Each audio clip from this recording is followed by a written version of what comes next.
Okay. Okay. Alright. Hold on. Where am I? Okay. Oh, okay. Good evening, everyone. I am not wearing my headset right now. Hold on. Okay. Hi. Hi. How is everybody doing? Is my music on? I feel like my BTM is on, but I'm not sure.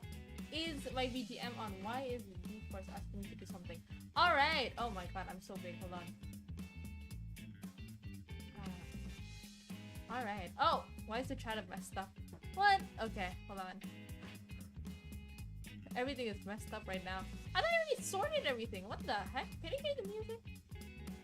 Can y'all hear the music fine? Okay. There you go. You're up there now. Hehe. Alright, I can hear the music. Okay, how is everybody doing tonight?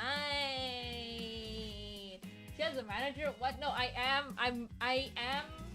I wasn't like a manager. I'm still am a manager. Just like right now I haven't started anything yet, but I plan to. There's one that I'm going to visit later on. Okay. Good evening, malam guys. Gua nggak nyangka. I was not expecting a lot of people to respond very positively to my post.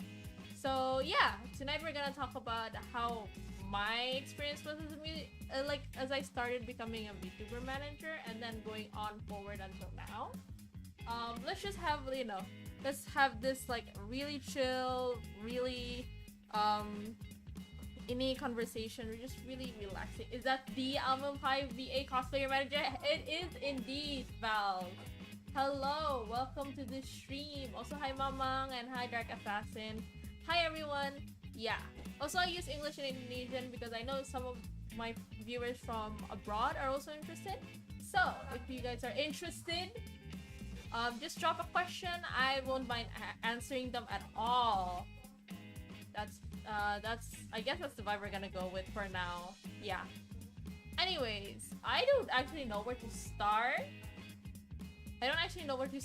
So I did this little agenda thing you can see over here.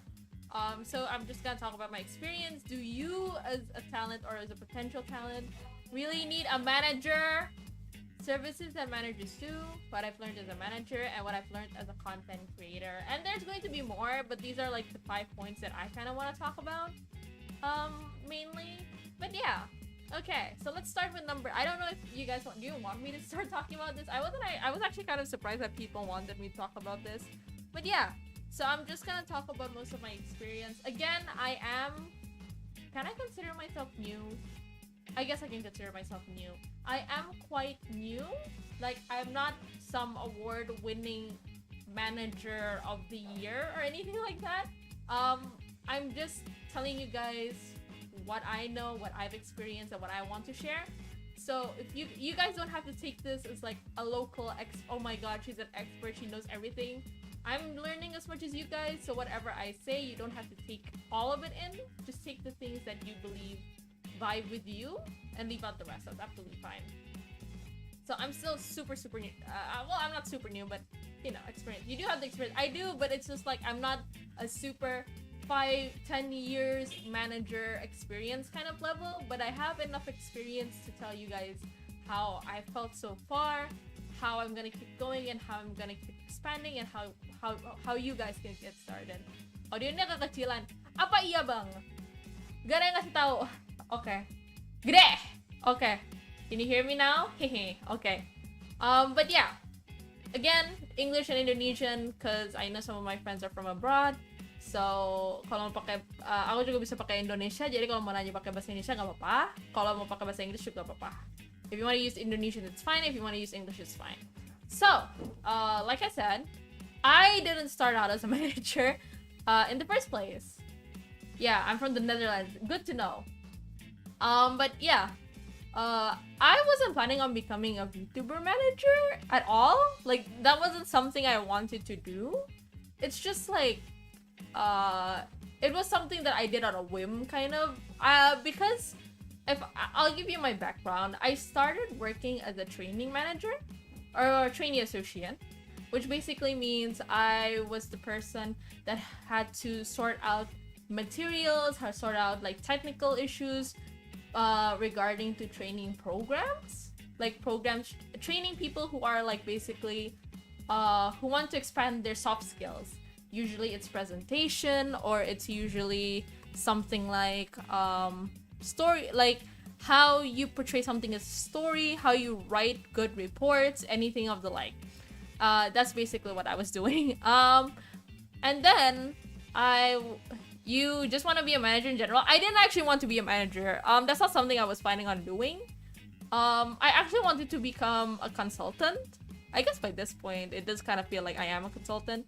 But in the way of mic na gedein, Pai. Udah gede banget ini. Loh, mau segede apa lagi nih mic gue? Bentar. Gue mic-nya udah gede banget ini. Can you hear me now? Can you hear me now, Mr. Krabs? But yeah.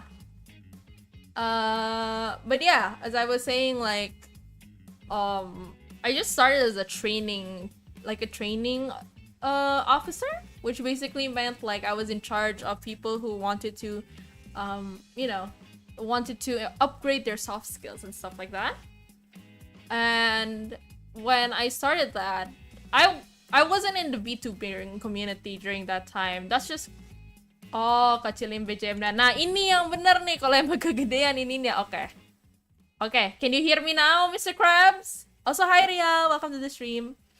But yeah, jadi tuh I used to be a trainer.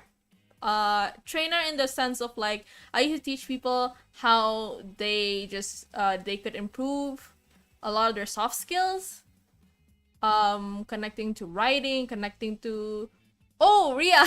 It just occurred to me. Oh yeah, you're gonna see some things from him tomorrow, which is super exciting. Which was connected to mostly like training, just soft skills, like I said before. Why am I repeating myself? But yeah, basically it was just me in charge of that. And I actually wanted to become a consultant because a consultant, during the time, it was associated with, good pay, good, what do you call it? Like, good benefits. But then I got moved over to become a project associate, which is kind of like a project manager. So a project manager is someone who's in charge of all the ongoing projects, or a lot of the ongoing projects in that company or in that corporate or in that agency. So they're making sure that all projects are going along smoothly. If it's not, then they have to make sure what the challenge is, what is the obstacle in the way, and how they can overcome that obstacle. Is it from someone internally or is it externally? So that's how I became a project associate. I wasn't a manager yet, so I wasn't in charge in a lot of projects, maybe just one or two, because I was also juggling between that and becoming a trainee and still becoming a training officer. And then I got the opportunity to become a project manager in an agency. If you know the agency, it is that now currently defunct or shut down agency, Insignia Reality. So for Insignia Reality, when I was there, I offered myself, can I become your project manager for free? Because I was doing it to build my portfolio as a project manager, basically. But if you have seen my thread, in shutting down that agency, I wasn't in charge of shutting down the agency. I wasn't like the main reason the agency shut down. That's not on me. Lah gratis, yeah. So during that time, I offered myself for free. So basically for like building portfolio, which is fine because it was me offering to them rather than them offering to me. And during that time, the CEO said, "Do you want a contract? Can we do do you want a contract?" And I was like, "No," because I said no because during that time I wasn't sure. Masih ngumpulin inspirasi ya. Jadi emang ngumpulin pengalaman, bukan emang dari mereka, "Oh iya lu bayar gratis." Enggak kok, enggak kayak gitu. Kalau kayak gitu mah gue udah pergi. Tahu kapan? Enggak. So I'm a single take down. No. So basically during that time I offered myself. No, when it comes to like during that time, I was still learning. I was still new. I said, no, I don't really need a contract right now. I don't. So it was basically like word of man. So I wasn't actually bothered by it because by the end of that event, I wasn't really. The problem wasn't really with me. So but yeah, and then I learned like more things about how to like talk to talents, how to communicate with talents, that you have to make sure that all projects have to go on you have to keep communicating with everybody involved, or the issue is going to be that everyone's either gonna forget or they're gonna forget milestones, or I don't know. Basically like by the end of that company, shit went down. I wasn't actually, I didn't take a major lead on it. If anything, I was literally sitting in the back burner because during the time, and I'm sure this is quite public information. If you have seen Alice's and Luti of the two ex-talents, of that company, you would have known that they didn't have any contracts. Therefore, by law, they're not really tied down to anything. I only told them that I cannot stop you. By law, I cannot stop you. So whatever you do, I cannot stop you. So, but then the day, me and the talents learned a lot of good things. The vendors also learned a lot of things. I do still feel I did my best in trying to salvage the situation. Unfortunately, could not be salvaged. And then I was offered another opportunity in another agency. If you didn't know, it was Demand Star, and that's when I started learning more about agency experience. And as well as that, I also had the opportunity to also manage a single talent. So this is an independent talent or an indie talent. Their name is Ruki Ahea. they are a doctor, and I was also open about this to, to the agency, because I wanted to make sure if this was okay or not, and they were very much okay with it. So that's why I just went on to manage both sides, of course in different forms. Basically, I also offered to this agency, sure, I can take this service for free. I don't mind. They also told me, yeah, you know, um, they can't, they via experience. I'm like, okay, that's fine. For Insignia Reality, I had to like more tell them, inform the CEO. I feel like I have to be compensated for this, and he agreed to it. So I didn't mind about that. So there's that. And then during this, I've learned there's a lot of different talents, and you have to have like different ways. So this is the number one. One manager cannot handle all kinds of talents. So again, I am one person, and the way I handle talents, the talents I handle are all different. From Insignia to now, they're all different kinds of talents. Like, you have to categorize, or just find like basic traits and see if you guys match. Because sometimes it's not the fault of the manager or the talent. Sometimes it's just like um you don't have like a good dynamic to go on. And that's why like sometimes you have to mix and match when it comes to talents and managers, because sometimes it works, sometimes it doesn't, and you have to, be aware of that. If you cannot change yourself, they might as well change, like, hand them over or recommend it to another manager who's probably more capable or more in the chemistry. Exactly, you have to have the right chemistry, or good, at least somewhat of a good chemistry. Team dynamic does play in a big factor, exactly, because again, you are a manager by title. It means you're gonna help manage, and if your talent doesn't trust you and you don't trust your talent, then why are you here? Is what I'm saying. You have to put trust in each other, because you're a tag team in this kind of like, in this big world. You're a tag team basically. So if your manager doesn't already hates you, doesn't like you, and vice versa, then why are you here? For both sides, like, it's not gonna work. If you're not willing to change, then it's not gonna work. You're gonna have a really hard time. I'm saying this as brutal as possible, but in a nice way, or as nice as I can, an attempt. But yeah, and that works for like normal relationships as well. If that neither side is willing to change, or neither side is willing to compromise, then it's not gonna work basically. So yeah, and I've learned that from the type of talents that I've gone through, I work well more with active talents who kind of already have this very concrete goal in their head.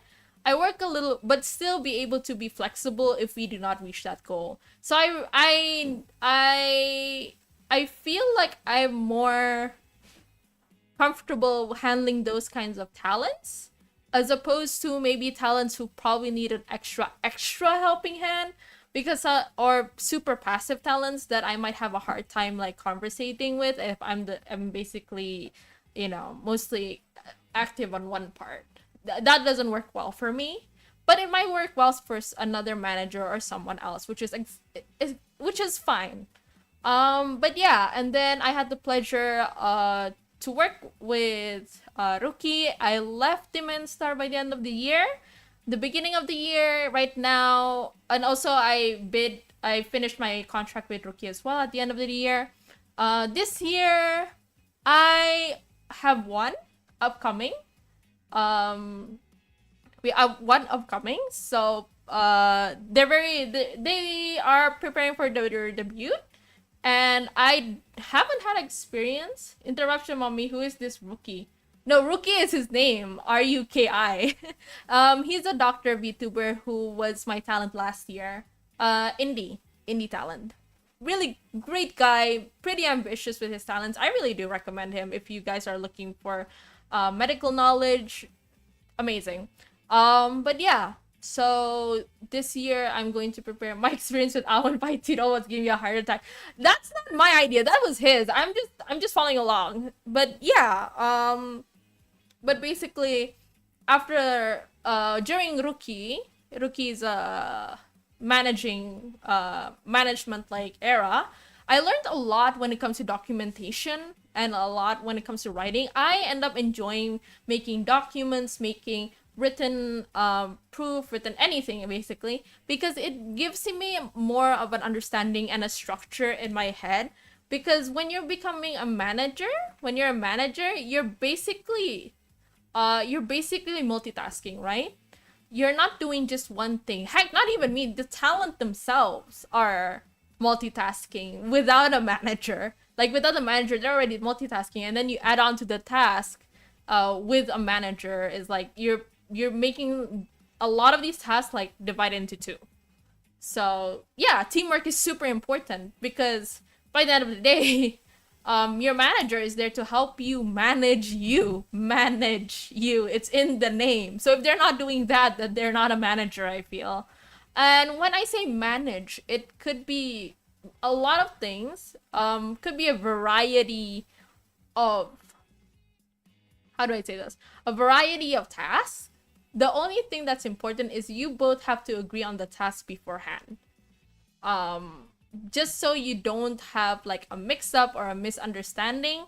But my task, oh wait, hold on, I'm trying to fix the little chat. Okay, but my task usually for me, my main ones are basically that I help my talents reach out to vendors, reach out for collabs. Communication is important as always. Definitely communication is really important, especially if you have a client. Because if you can't communicate with the people that you're working with on the daily, again, even if you're a part-time manager, you're gonna have to talk to these people daily or weekly at most. You have to, you have to keep discussing. That's your job basically, which I want to say that just because you're a manager doesn't mean you have the power to exploit your talents. And talents also, you don't have the power to, exploit your managers either. So it really has to be a working balance, because like you're working with each other, not against each other, you're working with each other. That's the thing. If you're not willing to do that, I feel like, hi Duckwan, oh my god, you're on YouTube. But yeah, you're working with each other. You're not working against each other. You're a tag team when you're a manager and a talent. That's your thing. You cannot, like, when you're a talent, you're gonna get overworked if you don't have a manager. And if you're a manager, you don't have a job if you can't, support your talent. Again, like I said, I'm not trying to poke holes in a certain situation or anything, but if you as a manager or talent already hate each other, you're not gonna move forward. Yay! Have yet to stream here too. Yeah, come stream someday. Come on. But yeah, so like you're a team. I have to repeat this constantly because somehow, somewhere, somewhat, every time I'm looking at like news on the X or the Twitter or whatever, there's always something going on with managers and talents that, like, the fundamental understanding, like, as a manager, your job is to help your talent. Your job is to manage your talents. If you can't do that, get out. Like, that's your job. What are you doing? Good morning, Rifki. But yeah, you have to put trust in each other. This is also something that I've discussed with talents, my friends who are talents and or Vtubers. If your company or your CEO or your manager doesn't put trust in you, then why are you there? Why are you there? Because they don't trust you. So why are you there? That's my case. Like, if they hate you, then just this is a very rough talk for me, but it's like, if they hate you, then they just need to replace you. That's it. Like, you're not gonna grow if they already don't like you. That's the problem. Like, if your manager doesn't like you, then they're not gonna help you to grow. And with that, do you actually need that manager to help you at the end of the day, or vice versa?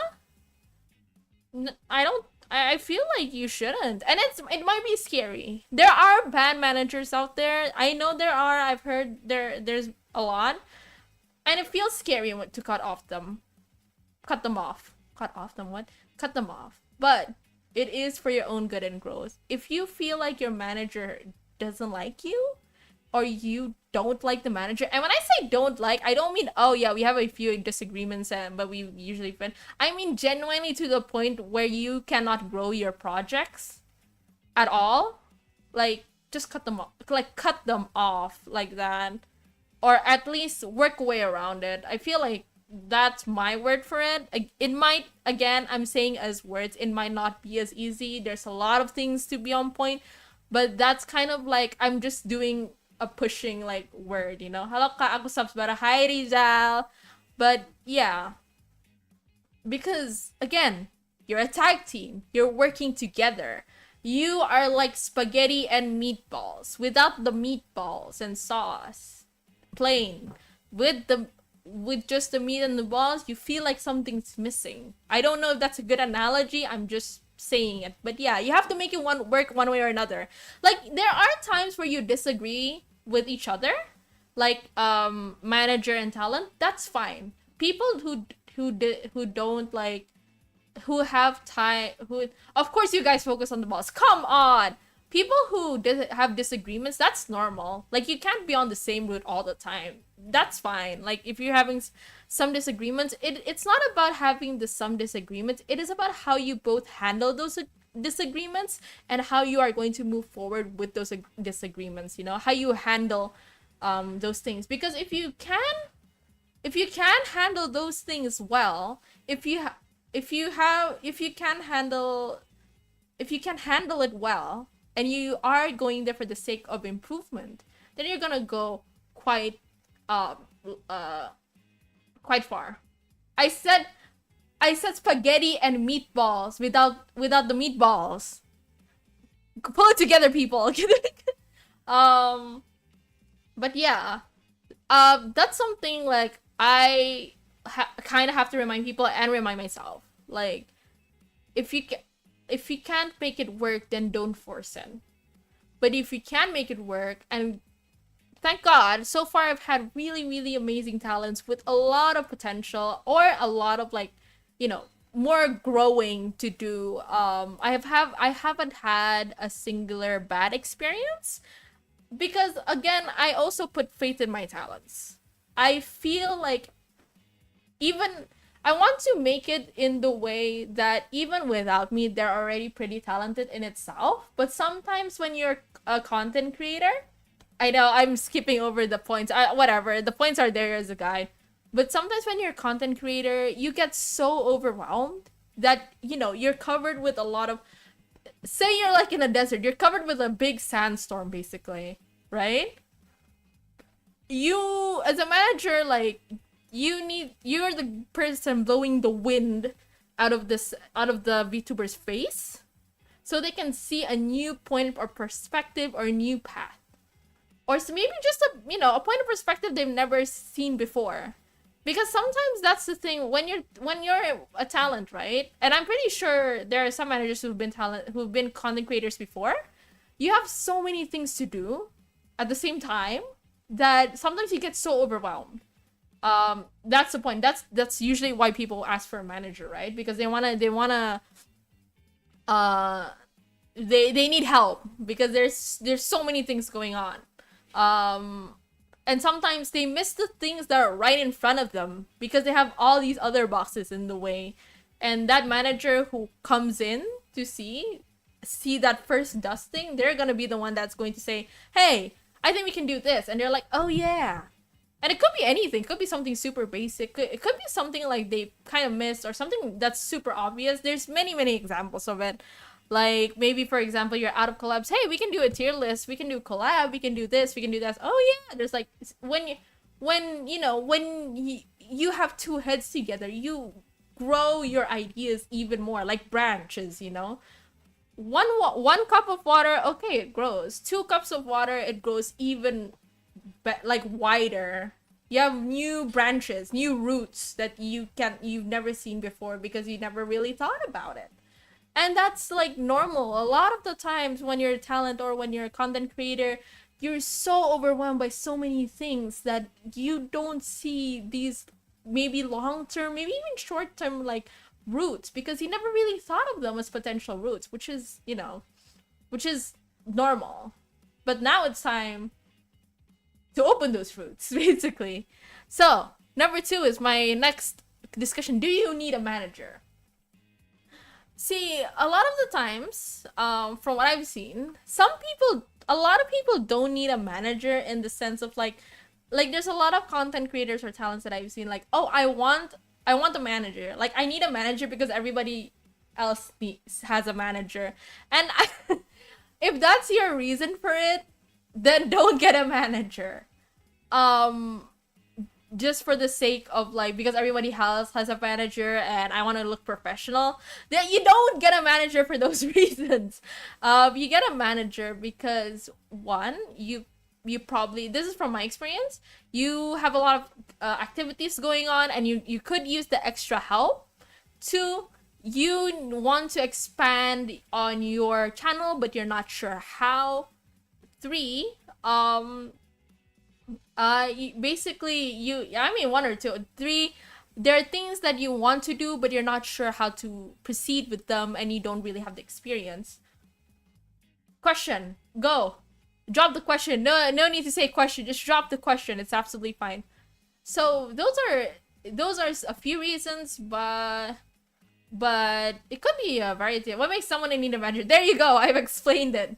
But yeah, it doesn't have to be like, and it's sometimes you don't need a manager, but sometimes you need other people. For example, you need a friend who, like, you need someone to review your thumbnails, you need someone to schedule yourself to do, I don't know, like wake up in the morning or something.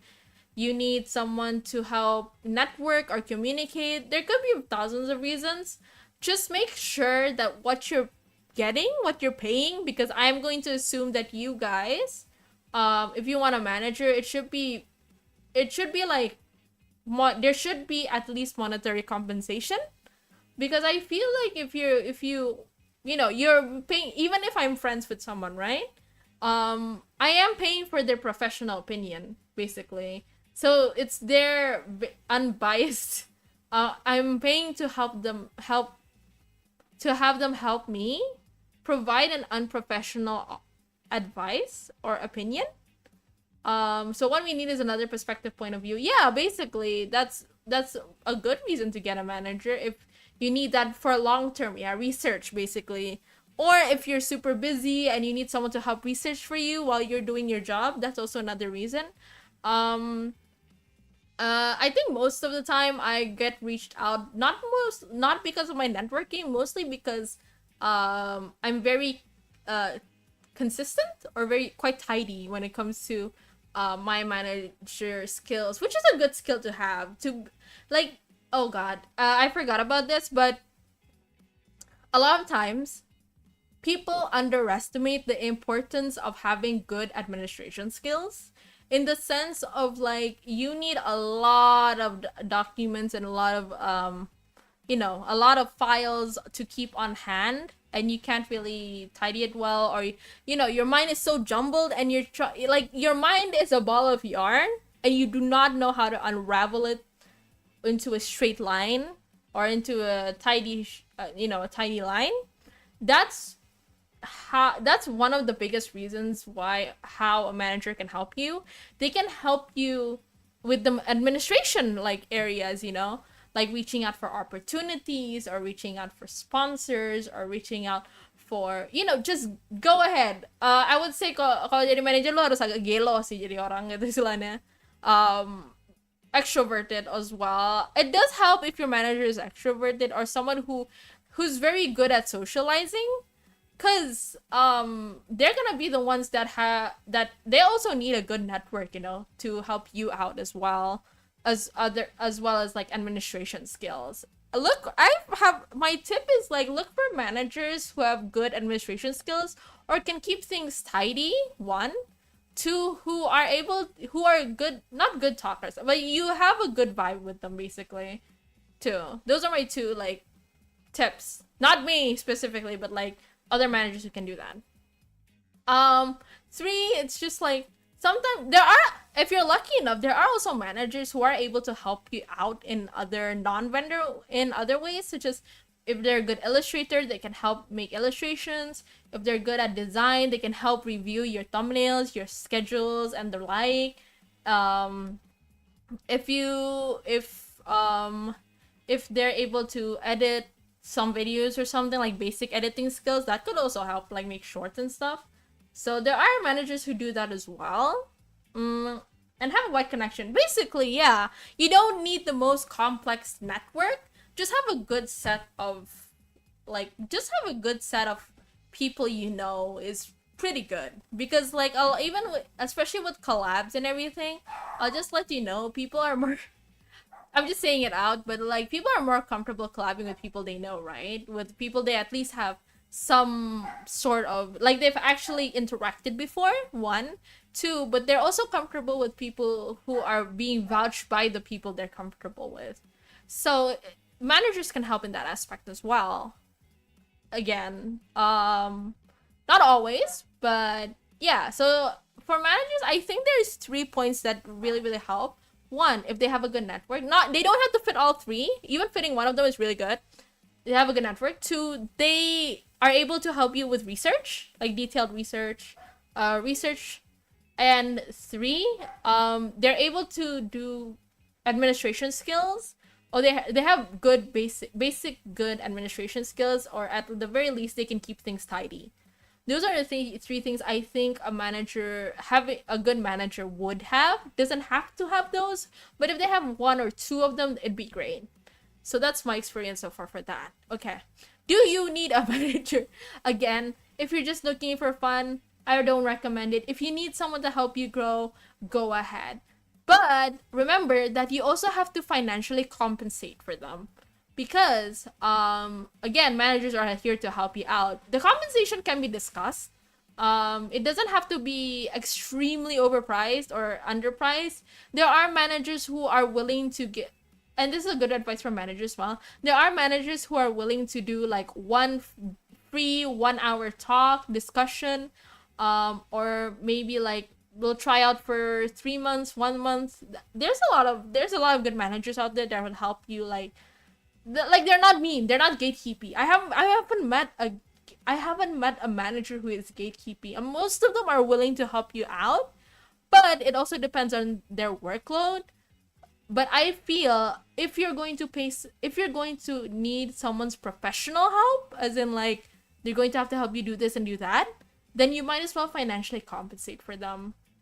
Yeah, I'm broke. Yeah, so if you don't feel like you have the financial if you don't have the financial financial capacity yet, go do things on your own. I do that as well. I don't have a manager at all, so I manage myself, and let me tell you, that's a little crazy, but it's like, what can I do? I'm not financially stable yet. So but yeah, that's how I would any things. So again, services, there's a lot of things service managers can do, but the top three I would say would be research, networking, as well as research, networking. What did I say was the last one? Administration skills. Yeah, so like proposals, all the boring stuff, basically. That's what a manager is gonna help you like with. What I've learned as a manager. So again, I have worked both on agency. Time to ask Pi to be my manager. Gladly, if I'm being paid. But I've had experience in agencies, and I've had experience as freelance manager. So the question is, Almond, do you prefer indie, like with indie VTubers, or do you prefer being in agencies? With that, I will happily say that I am much more comfortable being with indie VTubers rather than agencies. Not because of any, well, I guess, could this be categorized as bad? I don't know. Not because of anything super scandalous or anything, but I feel like for me, I'm a person who's kind of like, you know, like, this is the pattern, this is the pattern, this is the pattern, this pattern. Unfortunately, with agencies, you have to go through a long process of bureaucracy, which well, I would say it's bureaucracy. It could be different, different meaning, right? And that is far too long. To get things approved, it is way too complicated. So I don't really feel comfortable in that environment, as opposed to indies who kind of already, like, if you're already good with talents, you can kind of just kind of go with the flow kind of thing. Super flexible, you know, super flexible skills and ideas basically. So I'm more comfortable in that kind of environment. There are managers who probably are more comfortable in corporate environments because they are also more stable when it comes to payment, which is fine as well. So I'm not dissing on my dudes who are in the corporate agencies. There's probably a lot more. There's probably better reasons why they are in corporate agencies in the first place. But me personally, I'd rather be freelance managers. Also, since I can also work with my time. So if you guys don't know, in my background, I also have a full-time job as well as content creating as a streamer.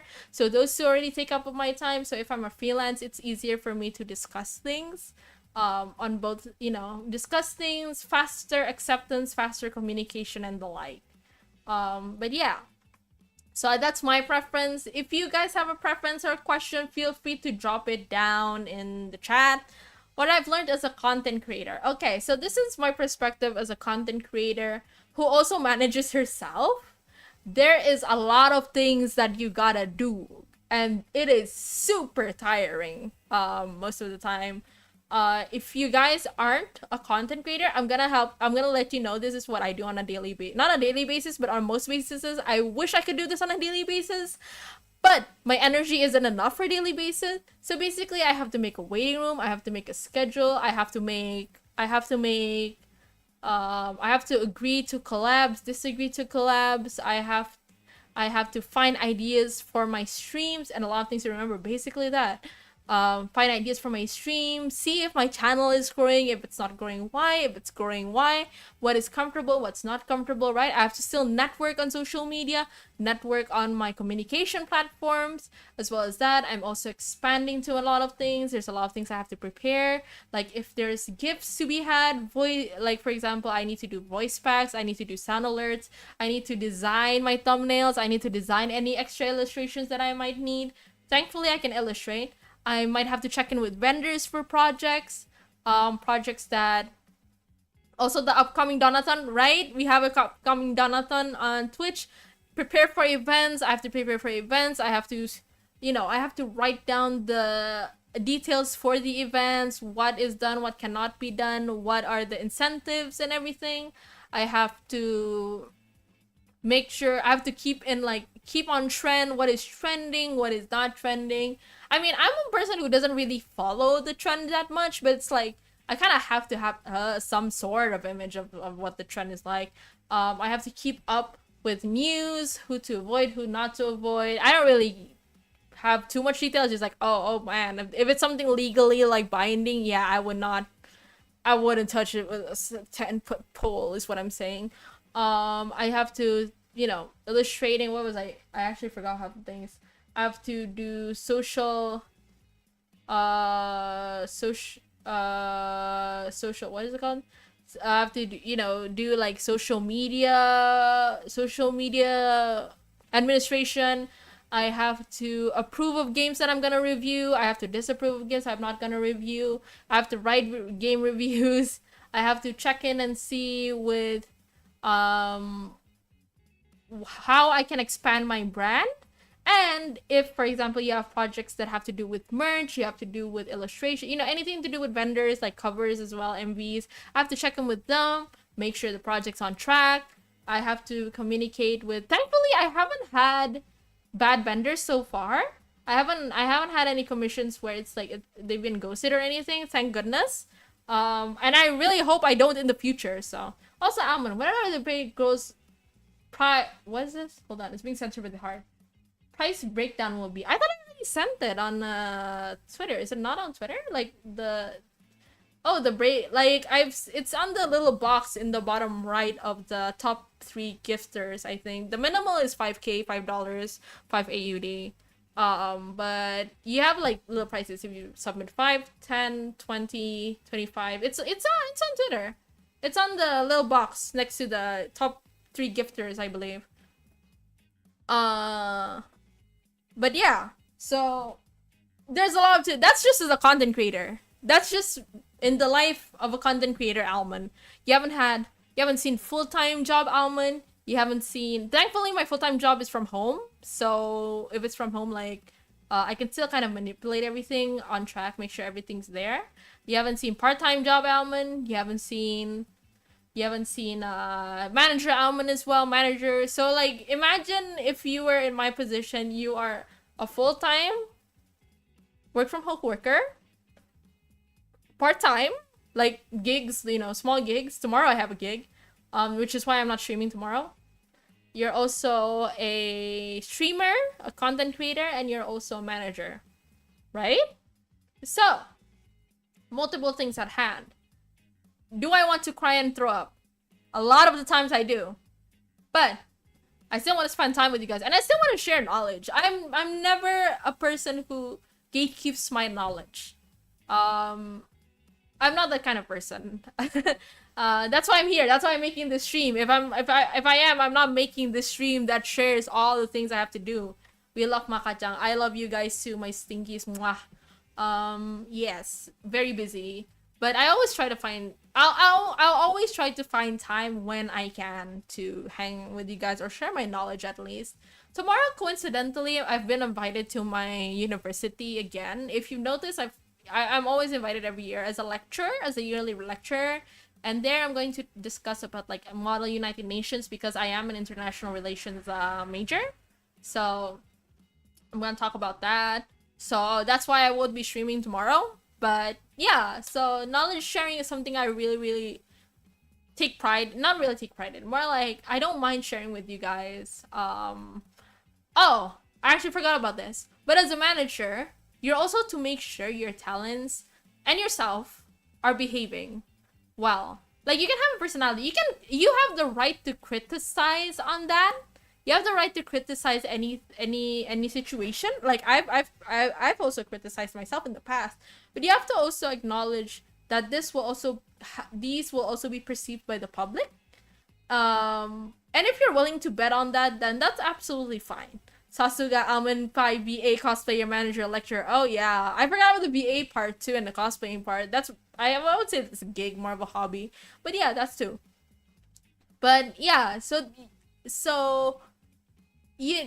like just being a content creator takes so much. And then you're also a manager. So it's like you got the package deal, baby, basically. But yeah, so being a manager, this is okay. The main takeaway from this is if you want to find a manager, find it for the sake of helping you. They are here to help you grow. And don't forget to thank your managers as well, because they are there to help you grow. Vice versa, managers, don't forget that your talents are also here to help you grow. You are growing each other. In different ways, but you are both growing each other, is my perception of it. Oh, hi, Candy Floss. Whether you're a talent or you're a manager, you are both a tag team. You cannot be fighting against each other. You cannot be fighting against. Hi, yes, it's for keeping you, both of you, on track. Exactly. So neither of you should feel. I know I'm gonna break down I'm gonna make people get mad, but none of you should feel too prideful, I feel, because you're a tag team. You're here to help each other out. If you're not here to help each other out and you're trying to stop the other from growing, then what are you doing it as a manager? If you're a rival, okay, makes sense, you're a rival or whatever, but you're a manager. You are basically on your talent side. You're here to help them grow, and vice versa. If you do not put trust in the other person, you are not going to go a long way. I'm saying this as politely as I can, but yeah, basically that. But basically I've learned, my experience is no matter how harsh the environment is, always try to put faith in your talents. Again, this is not a be all, like this is not black and white. As in, like, of course there is going to be many situations in which you can no longer support a talent, and that's fine. Because those are like extreme situations.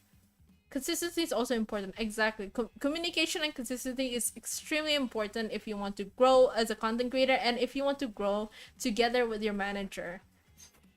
If you are unsure on anything, um always you can always ask your manager. They're kind of there. They're not there 24/7, but they are there to help you. Is it easier to manage your YouTube and stuff with the manager? Objectively, it is easier if you have a good manager that vibes with you. Yeah, definitely. If you have a good manager that vibes with you, are on the same track at least with you, you will have a good time on your on your streaming career. But if you are if you are not on good terms with your manager, it is going to be an extremely hard time for you. So make sure when you, if for indie, make sure when you pick a manager, don't pick them because they are the best or whatever in their field. Pick them because you feel comfortable enough to confide your worries in about about your channel with them. Because if you don't, and they don't know, then you will be you're both going to be lost. Compatibility matters. Yes, I have YouTube and Twitch, but I cannot manage myself to make a proper schedule. That takes time. If you're not a good balancer, my principle for YouTube and Twitch is basically I need to think, what is my YouTube for? What is my Twitch for? So if I'm also someone who does YouTube and Twitch vice versa, like, YouTube, Twitch, YouTube, Twitch, YouTube, Twitch. My principle is for Twitch, I usually use them to review narrative games because my viewers there speak English most of the time. And there are also like viewers who are people who can follow a narrative game. For YouTube, it's more action oriented, more localized. So I try to, except for a few moments like these, I try to use Indonesian. That, as well as most of my channels here are usually for gaming, as well as free talk, tier lists, the like, basically those. So if you have different purposes for your channel, it'll help you have a clear mind in creating a proper schedule. Because you're like, oh, I want to play this. You should try that then. Definitely, Candy Floss. It's always about experimentation. When growing your channel, it's always about experimenting. Just see what makes you comfortable. You don't have to follow my usage of Twitch and YouTube. Heck, even sometimes I don't even follow my own usage of Twitch and YouTube. Just start with one thing and see if that helps you move forward. If it doesn't, then you could try something else. If it does, then you can expand on it, which is great. I love it when people experiment. If you just make the jump, basically is what I'm saying, to a new step. A lot of I've said this from experience from a lot of my talents that they kind of have a hard time collabing because they're like really shy. Like, I don't know if this big VTuber wants to collab with me, or I don't know if this little VTuber wants to collab with me. Trust me, if they like you, they'll like you. It's basically what I've learned. And most of them are quite chill. I've had few big friends, few little friends, like, it's like, if you're just being you, like, I'm sorry I keep saying like, and but that's kind of that's kind of like my middle words to go to the next like idea or talk. But they will just genuinely like you as you are. Like, don't break yourself, basically. I don't have experience with Twitch, so I don't really understand how it works. But the difference with Twitch and YouTube is Twitch is like, it's more straightforward, from what I've learned. There is a little bit more prepping compared to YouTube, but when it comes to live streaming, Twitch is much more easy once you kind of get the hang of things. It kind of just goes like stream, bam, you're streaming. That's it. You're doing you're vibing, basically. When it comes to like what's it called? When it comes to like YouTube, you kind of have to do this and that, and then you can stream. And sometimes it has a slower latency compared to YouTube. But yeah. Okay, so I guess I'm moving on to content creator tips. Twitch is more optimized for streaming. Exactly.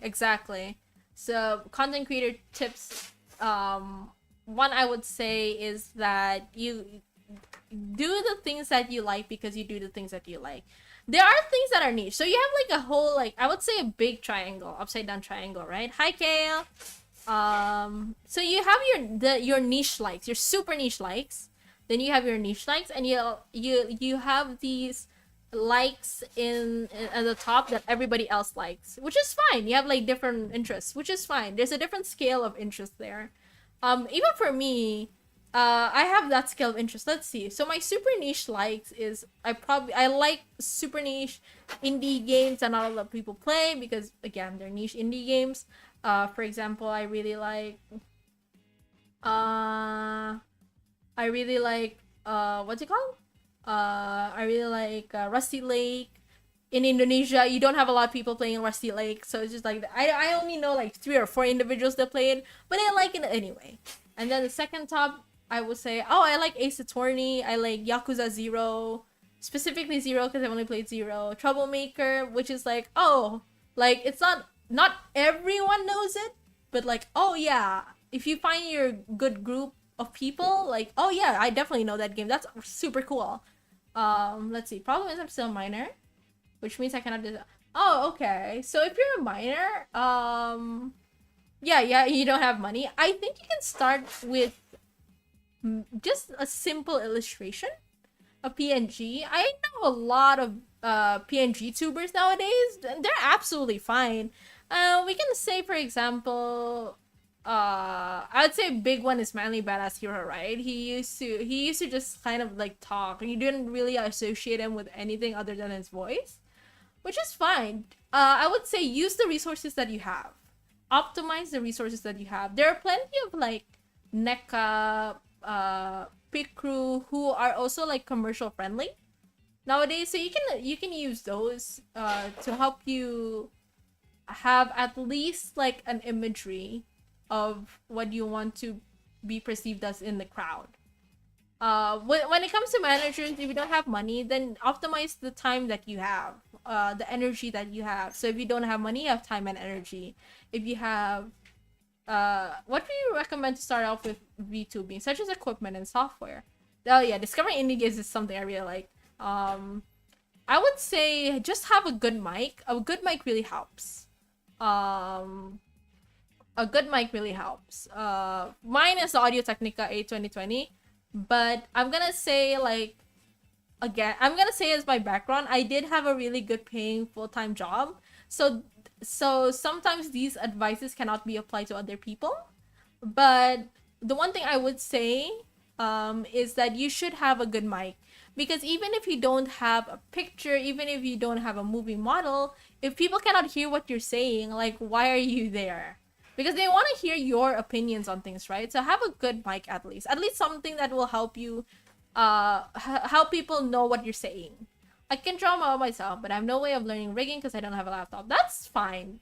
Just having a model, just a PNG, just if you want, you can try doing PNG tuber, which basically means you draw different expressions of VTubers and of your model. And then that can change like on the it can change depending on what you're trying to perceive. There's a lot of resources for being a PNG tuber nowadays, so I'm sure that can help you if you have a hard time learning to rig, or you cannot rig and you don't have the money for it. So become a PNG tuber is also a good way to do it. Manly Brad has playthrough our goat, basically. Yeah, I'll start working this summer to save up for equipment. So the one I use is currently Audio-Technica AT2020. I think that's a pretty pricey but long-term mic. I've used this mic for like 2-3 years now, I'm not sure. It's pretty good. I really like it. The Audio-Technica AT2020 is the one I use. But I don't know if it's, I don't know where you're from. Here in Indonesia, there is a brand called Fantech, Fantech. That's also, they also have really good mics that you can work with, or you can work with the Snowball. I think that's also a popular one for a lot of VTubers.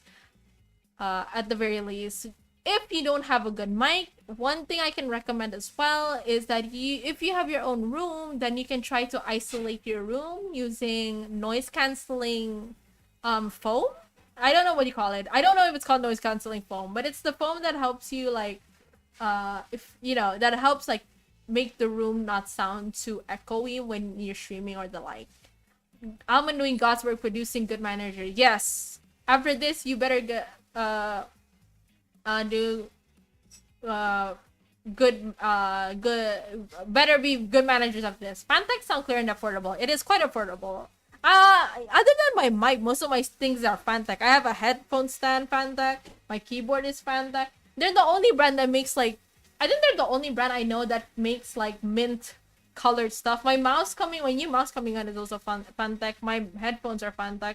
They're the only brand I know that makes mint stuff, so that's pretty good.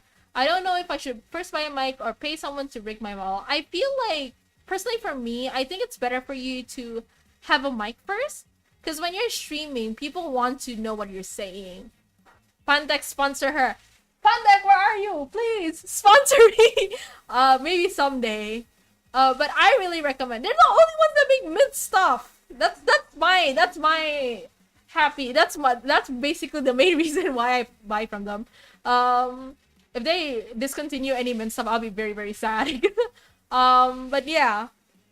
I would recommend a mic first, because people are going to want to listen to what you're saying more than seeing your model.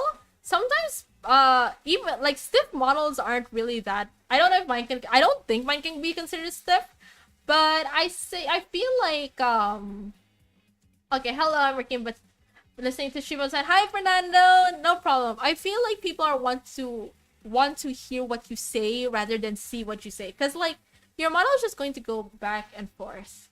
So it's just kind of like, and unless you're like someone who has either an iPhone to help rig your face, or if you have really, really good lip tech, people can't really see what you say. I'm just basically, my little model here is just me and Pretty. Okay. You're so fun. Yeah, thank you for subscribing. My Twitch is in my description. It is Alpie, ALPIEPIE. But yeah, as I was saying, like, being a content creator, being VTuber manager, there is this tweet by Salad Artist 13. Last night I was reading it. I mean, he's not here, but I fully agree with his statement regarding becoming a content creator or VTuber or live streaming. This is, I'm gonna read it for y'all. VTubers / live streamers, this is on their first time debuts or even further. Please, for the love of God, seek someone who can guide you through. Number one, OBS. I prefer OBS as my streaming tech because it's more friendly for my computer at least. 2, audio. 3, mentally. Don't let your money go to waste to start. Yes, you can grow from your mistakes, but please at least try. I want to focus basically on your mouse great. Thank you. My mama, my art illustrator is Thea. You can see Featherflight, I believe is her username. Find it on my channel, find it down here in the description. And my rigger is Randy Rendoy, my papa. He's really cool. Anyways, as I was saying, I have seen time and time again, the third one is, I want to focus on mentally.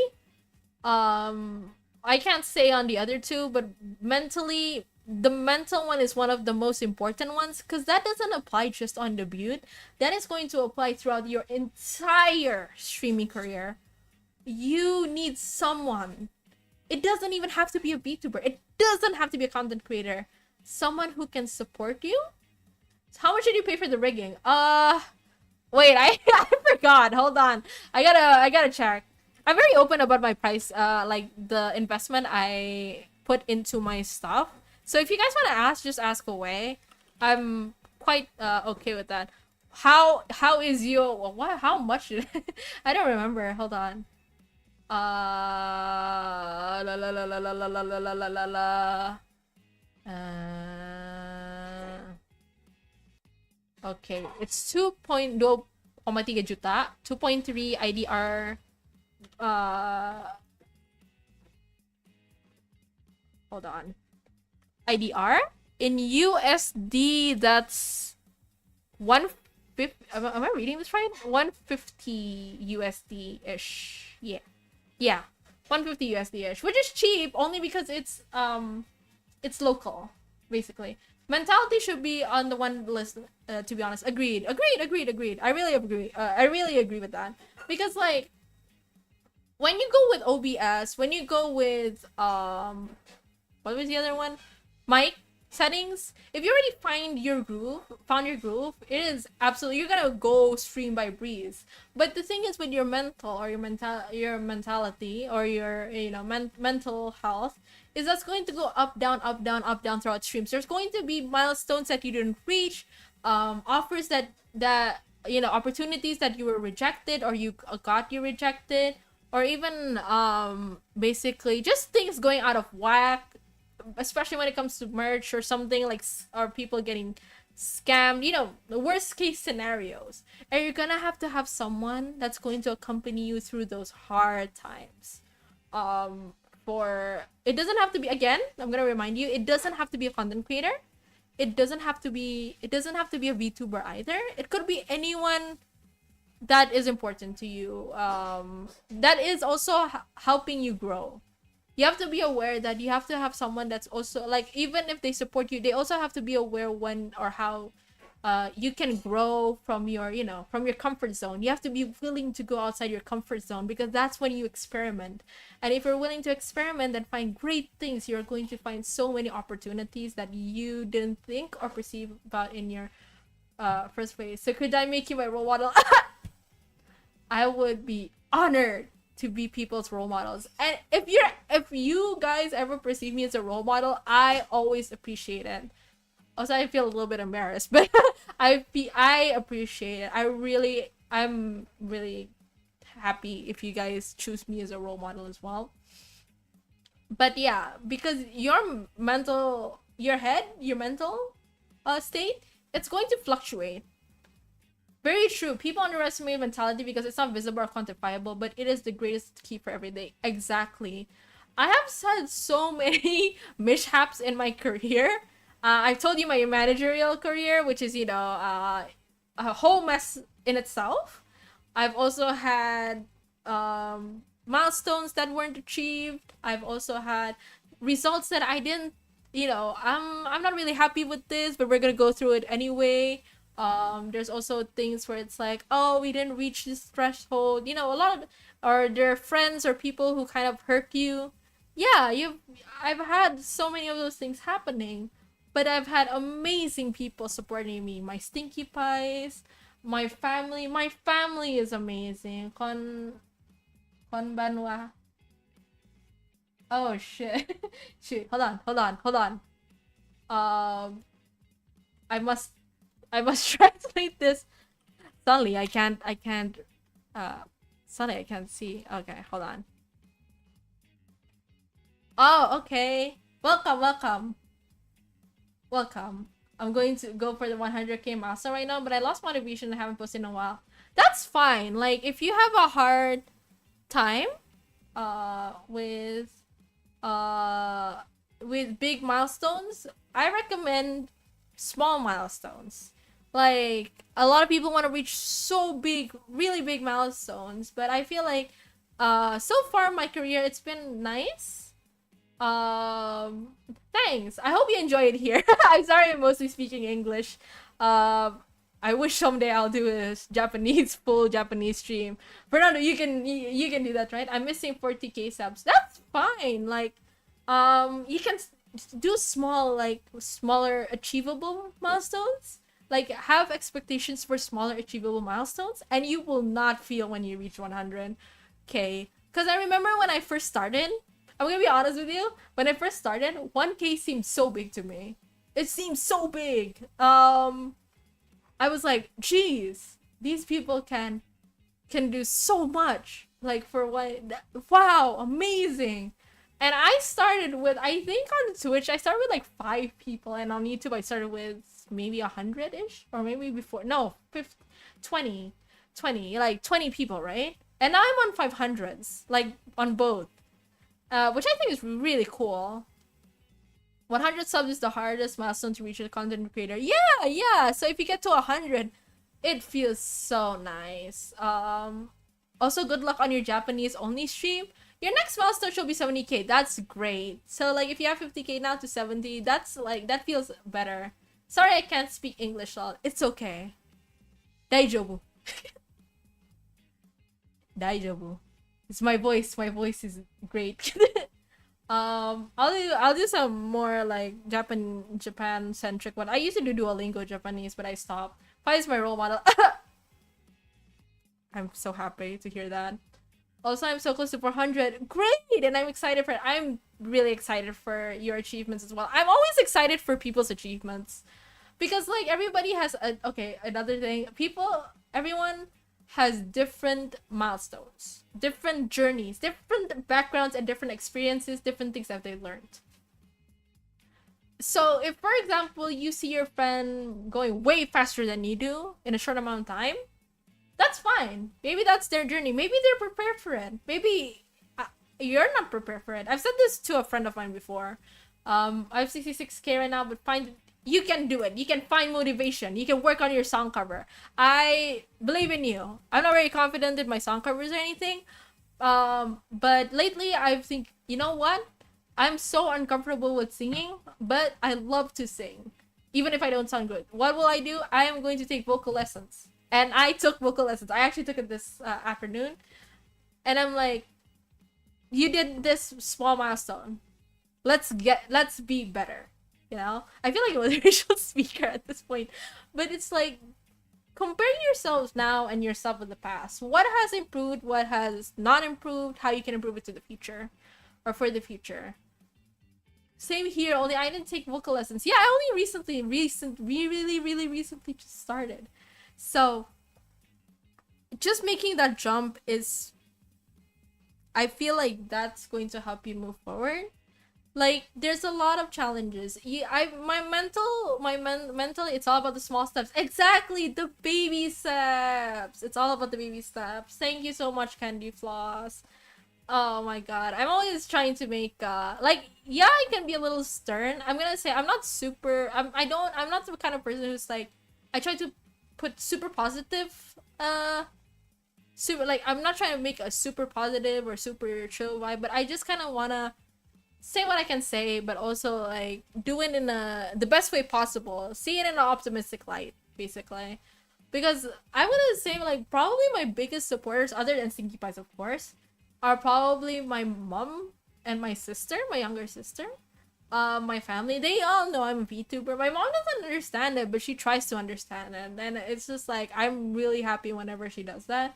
She I'm always grateful for her support. My sister kind of knows about VTubing. I mean, she's like a gamer and well, she's mostly a gamer and an anime watcher. I think she likes Gintama or something. So she already kind of has a grasp on it.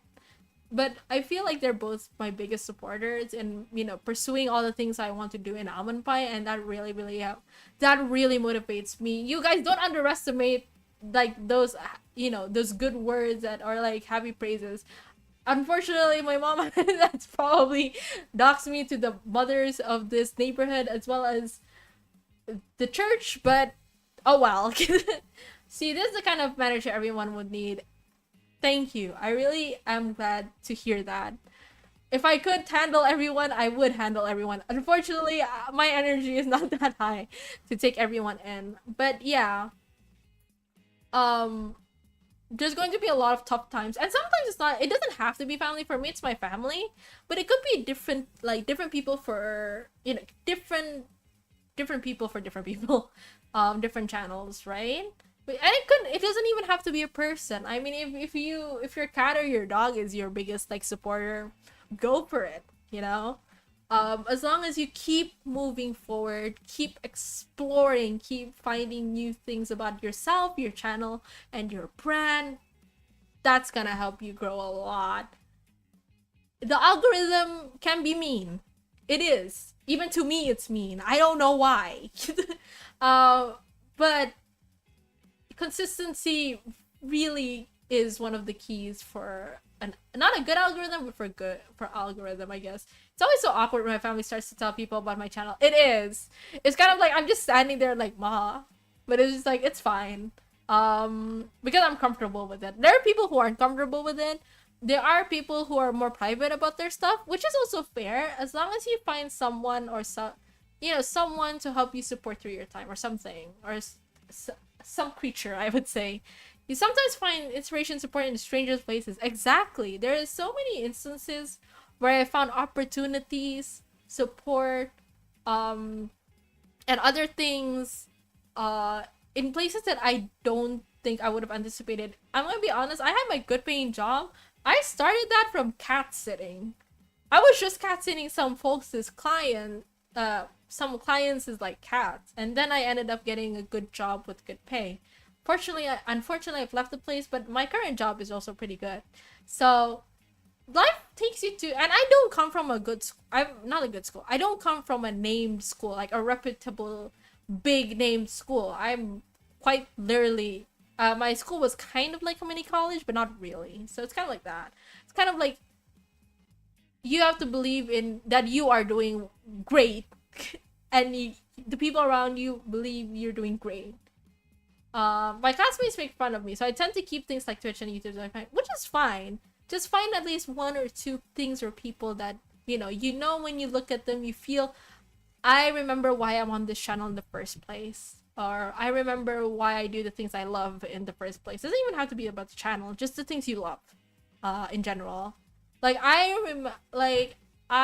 didn't start VTubing because I enjoyed seeing kind of YouTubers, but I didn't start it because, oh, I want to be a VTuber, let's say, to find money. I'm gonna be honest with you, VTuber is like not a really profitable career unless you're very lucky. I would consider myself lucky. I made back my initial investment already, which I would say it cannot be set the same for other people.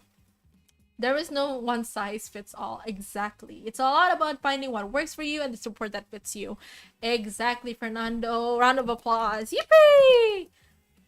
But yeah, it's all about experimenting, finding new things, find what works for you, find what doesn't work for you, find how you can improve yourself as a person, as a channel, as a brand, and the like.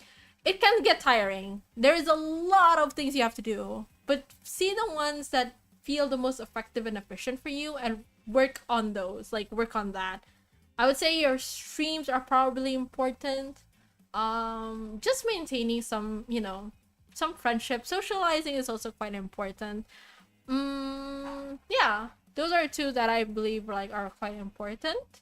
I feel like if you have like a great personality, that just kind of just go with the flow. I don't know if I have a great personality as a VTuber, but I feel like, yeah, I'm gonna see what makes me comfortable and see what doesn't. I've said this a few times as well. Like, for example, if you notice like a lot of VTubers and streamers, they do fan service or boyfriend and girlfriend experience. I don't really feel comfortable with that. Kudos to people who do, because for me, I don't really feel comfortable with that, so I don't do it. I don't force myself to do it. Even if maybe it could generate a crowd, but if I'm not happy with my own channel and my own works, then like, why would I make people show my own channel and my own works, is what I would think or say. So I try to stick to stuff like I feel comfortable with, but explore. When I say get out of your safe, comfortable zone, I mean in the sense of like, just try it out for sake of it. If you don't like it, then you can kind of like, expand and see what you like about it, what you don't like about it, and then focusing on what you like about those things. Some people have great personalities, but underestimate themselves because being on camera is very hard. It is. And I'm using a 2D model. I'm using like an avatar. So it's like, uh that already makes you feel, oh, okay. Let alone people who actually stream using, their actual self in real life. I have to say kudos to them as well. It's a skill you train and develop, and you get better at showing your personality. That's true, because after I've been streaming, I feel like I've been more confident in saying what I want to say, as well as, like, I feel like I'm a more outgoing compared to, oh god, high school Almond. High school Almond was very quiet.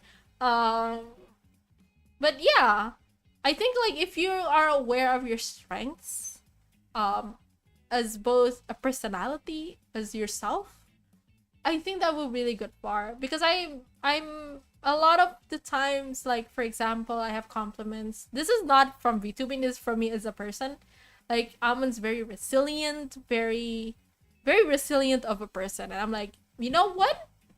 You're right. I am resilient as a person, and then that makes me, like, push myself to look at stuff I haven't done, what I can expand from those, and just explore a lot of new opportunities. I've had a lot of opportunities because I reached out to people first. Um, Collabs, gaming. My gaming reviews mostly started from me reaching out to other, um, to gaming developers. Like, hey, I really like. I saw these games. I played these games. I really enjoyed them. I went to visit their website or their social media. I said, hey, I loved your game, and I do. I did love their game. I really like this. Is there an opportunity maybe for me to maybe do this or that? Oh yeah, like Coffee Talk. Coffee Talk was a coincidence, actually. I bought that game, to be honest, but visiting Toge Productions in the office was a great experience. And even that, I was like, yeah, sure, I'll just go. I'll check it out. I don't mind. Really cool. I feel safer behind a persona I created for myself than me. But like, to an extent, a persona that you created for yourself, it is a part of you. So there are parts, like, there are extensions of you that are seen in all of your creations. Doesn't have to be a persona, could be anything, all your works. Like, for me as an illustrator, like, there's a part of me seen in all of my illustrations, and I also make characters, great characters I make, stories. There's little parts of me that are seen there, and that's the same with personas. There are parts of you that you're more comfortable with, um you know that are essentially still you, just part of it. And then eventually you're going to expand that, and you're gonna see new perspectives that you haven't really seen before, or see new opportunities, or new personalities, or new parts of you that maybe you from years ago probably could not perceive that you could do it, but you did. I'm gonna be honest with you, I did not like being on camera or being taken photos. I hated it. Like, if my mom took photos of me, I'm like, nah, don't take photos of me. I was always a cameraman, but now I'm like sitting here on my own little stage talking to people. And I'm like, oh, okay. I'm not even commenting because it's agreeing super hard. Thanks, Fernando. Thank you. Um, Also, feel free to share your opinions also in the chat. I really do appreciate them. What do you usually do as a manager? Okay, so mine is I've talked about this, but it's okay. I'm glad to repeat things again. So it depends on the talent's needs, but my main tasks are usually, I research about this specific talent's niche, what they're doing on their channel, what can be improved, what can be narrowed down and turned into this brand's niche, what kind of content that we can explore, new content, what we're comfortable with, what we're not comfortable with, so that expansion of maybe like new projects, let's say song cover, or for example, let's say merchandise, how we could go about with that, what kind of merchandise, etc., etc. That's one. Two, usually when we're trying to grow channel, the niche can be expanded to what kind of like SEO words, how we can grow this channel, how we can collab. There has been talents of mine that that probably have a hard time trying to reach out to collab, And I'm kind of always either supporting, but I say just collab, like just reach out, or if they have a hard time, help them write proposals or write short invitations or write other things that can help, that's supposed to be sent to companies, agencies, and the like for opportunities. My third one is basically, wait, I kind of forgot what I was saying. Probably I mean, collab has to do with networking most of the time. So yeah, collab and networking. Three is mostly just making sure the project schedules are all on track. Everything's done well. Nothing is, nothing is being forgotten. As an ongoing project, or what can we expand? What can we provide? Basically, but those things, yeah. And again, trying to manage my talent so they don't get dragged into something that is unfavorable for their image is also another thing. My long dream has to be in sing in front of a lot of people. That's mine too. That is actually mine too. That's why I want to practice, because I feel like, oh yeah, I'm uncomfortable, but I know I can sing well, so might as well jump for it, might as well go for it. And it's a good thing to have a long time dream, because like it's kind of like your biggest like climax point, right? When you have a big dream to sing of a lot of people. That's also mine. I still have homework to do in that aspect, but it's kind of like start with baby steps, making MVs, making song covers, maybe eventually making your own song. That would be cool at some point. Making merch based on that song. A lot of cool things, a lot of cool ideas that you can try and expand on. Maybe just karaoke stream. I remember when I did my first karaoke stream, I was so nervous. Like, I don't sing well. I have so many cracks when I sing. Because I can't really, I'm still studying on how to do, like, different, like, riffing, I think it's called. Riffs. So there's that as well. Can you review point 4 with me? Point 4, let me see. What is that? What I've learned as a manager. As a manager, I've learned that it is so important to have a document, a big document, like a big guide, to help you keep on track for yourself as a brand. This is something usually managers do, but if you want to do it for yourself, then this is what I'm saying. Like a big, like, what is your need? What is your brand name, your channel name, your niche? What are the things you're gonna present or have content on in this channel? Who is your audience? You can usually see that from analytics, right? Who is your audience? What are the times that the streams seem to be most active, seem to be least active? Those, as well as, wait, let me think. As well as, like, what is working, what is not working. A big document that has that. Hi, Gay, welcome to the stream. So big document that documents, like, all your research analysis, basically. That is super effective. That is going to help you at least keep on track your goals, your small goals, the events you've done, the events you haven't done, want to do. Have something, like, have a written document on it. It helps you see or perceive that, yeah, these are the that I need to do, so you don't forget. Because again, people underestimate how much they forget themselves. So yeah, it's always safe to have something written. Like, do it on a Google Drive or something. That's absolutely fine. Doesn't have to be super fancy. Just a basic Google Drive that has all your info. That's fine. That's one. Have a big in it. 2, have a brand guideline or a brand kit. That's something I've learned from my brand marketing agency. It's basically that's my job, my full-time job. But basically have a brand kit of some sort, because that's gonna help you with vendors, with people you're gonna work with that have to do with design, like graphic designers, illustrators, even MVs if you want to get a certain vibe. And merch artists or designers, and amongst other things. There's probably so many vendors you're gonna go deal with or talk to, and a brand guideline is going to help you save time, so you don't have to keep explaining them.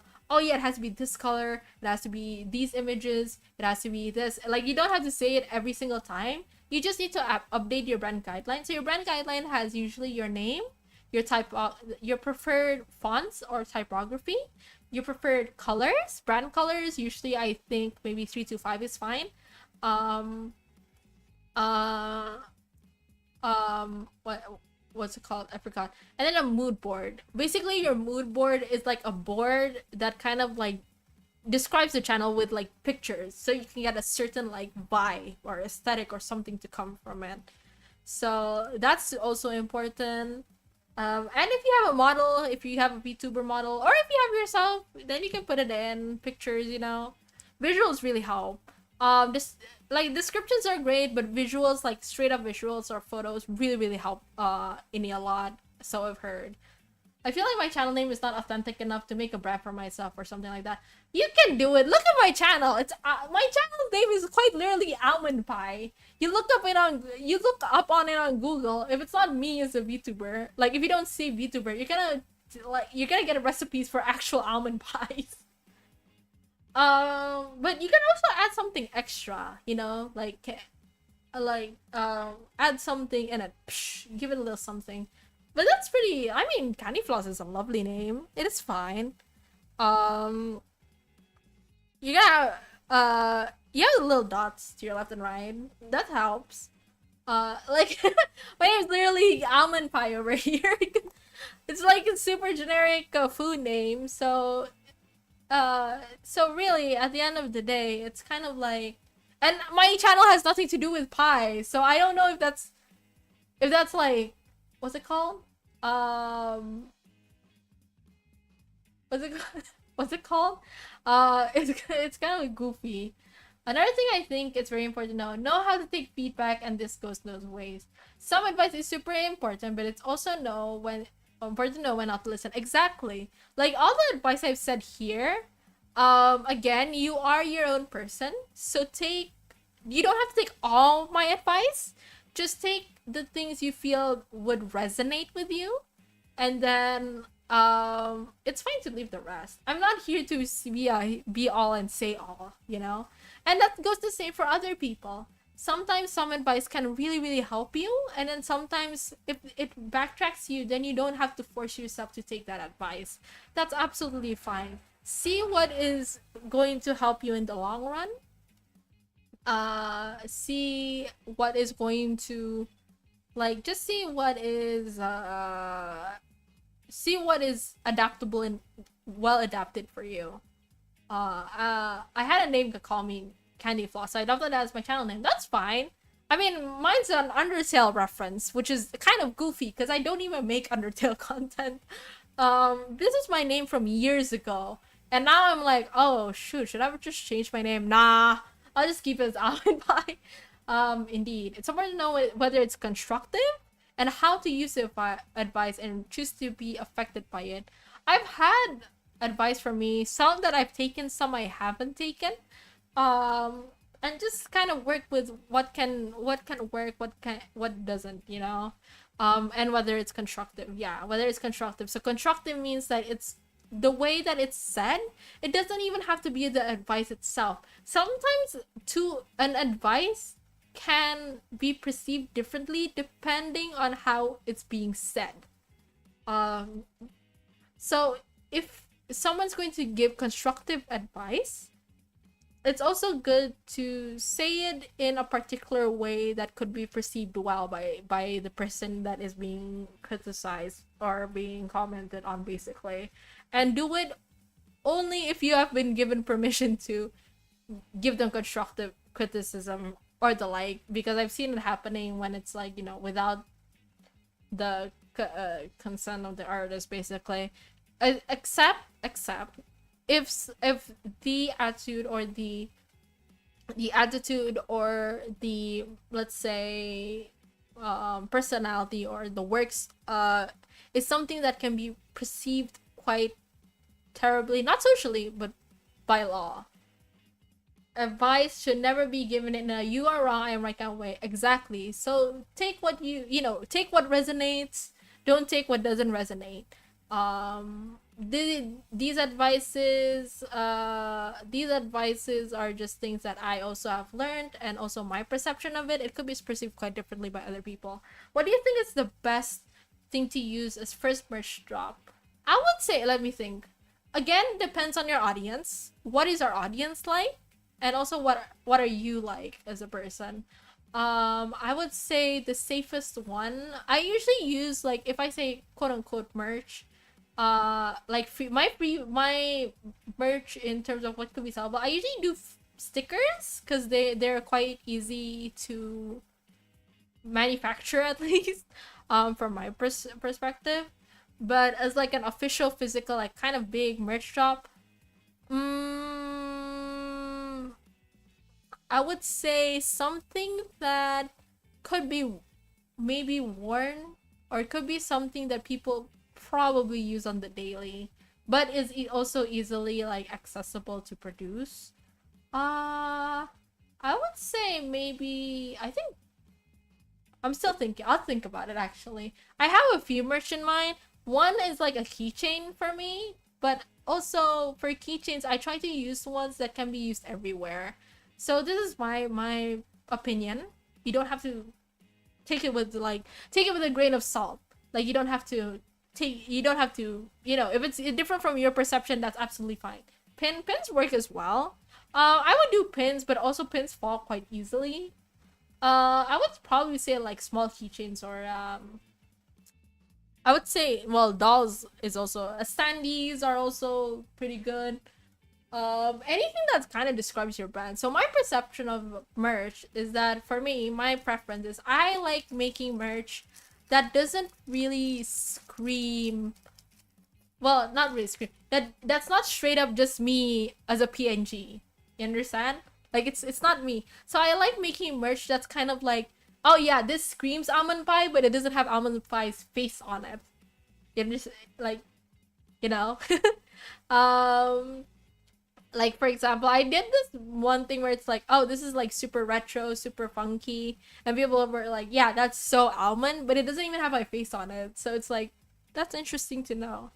I think it's called like subtle merch, like subtle anime merch. I don't know if I'm right or not. I could be wrong, but I like those kind of merches. There are sometimes, like, for example, I got this Metal Gear Solid like shirt, which is super cool. I think it was Raiden or something. Someone with the little glowing eye. Those are cool too. Like, but that's also like, I don't know. I don't know. This is just, again, my first time. So for the customizing, I would be best to get things like colors or symbols that represent our brand or channel. Yeah, definitely. Agree. They tend to look better. That, and also, like, you're not screaming to the world that you're that you're, you're an outright, you're not screaming to the world that you're outright like, you like your weeb or something. Sometimes that's fine. Like, I don't really care. I carry my little idiot ita bag everywhere. I don't give a shit.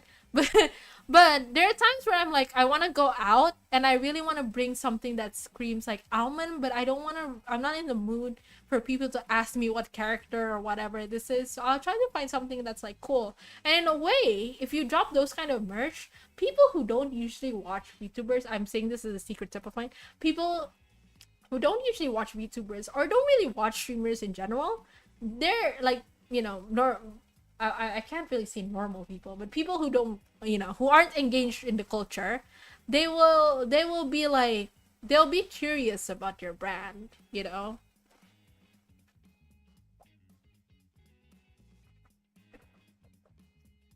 So you have a potential, potential bigger outreach with that. Let's help with promotion. Yeah. Because there are some people who don't really like wearing ones with like the outright anime PNGs on them or something. But they still want to support their creators somehow. So those kind of things will really help. Just like subtle merch really helps, I would say. Yeah. You have great advice. I'm glad to hear it.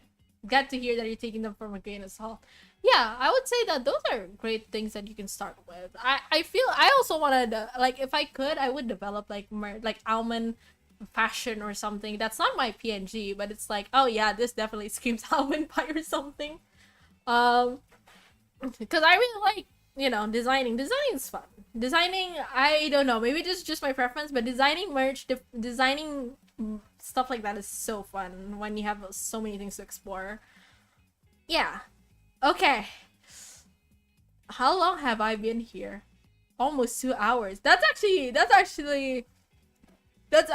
a, what's it called? A record. Usually I go 1.5 hours when it comes to free talk because I always feel super awkward whenever I'm doing free talk. But I guess it's with the nice help of you guys that I've been able to talk a lot.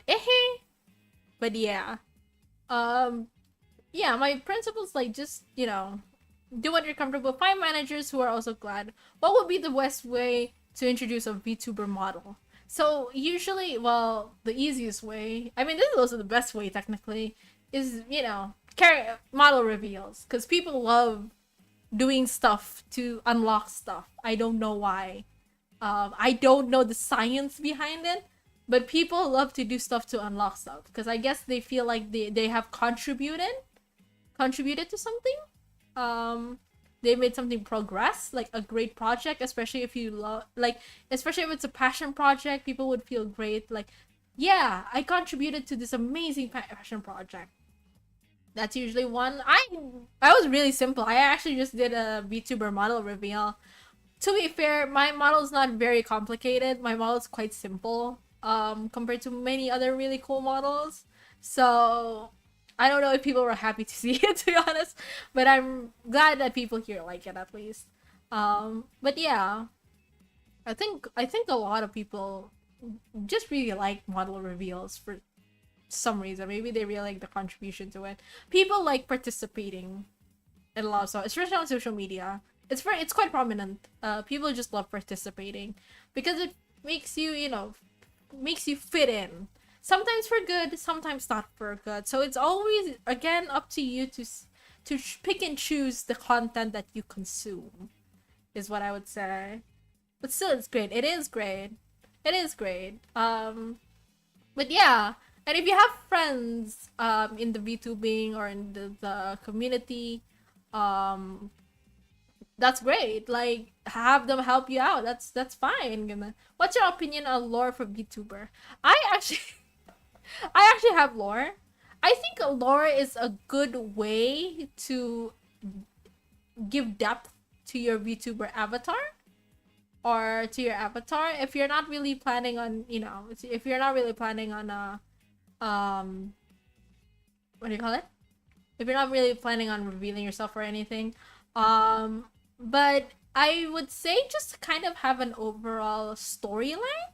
Like, just a simple story is enough to have, oh, people are going, unless you want to be a VTuber who does like a lot, like a project, like you're a VTuber who has like a really complicated storyline and everything. That's interesting.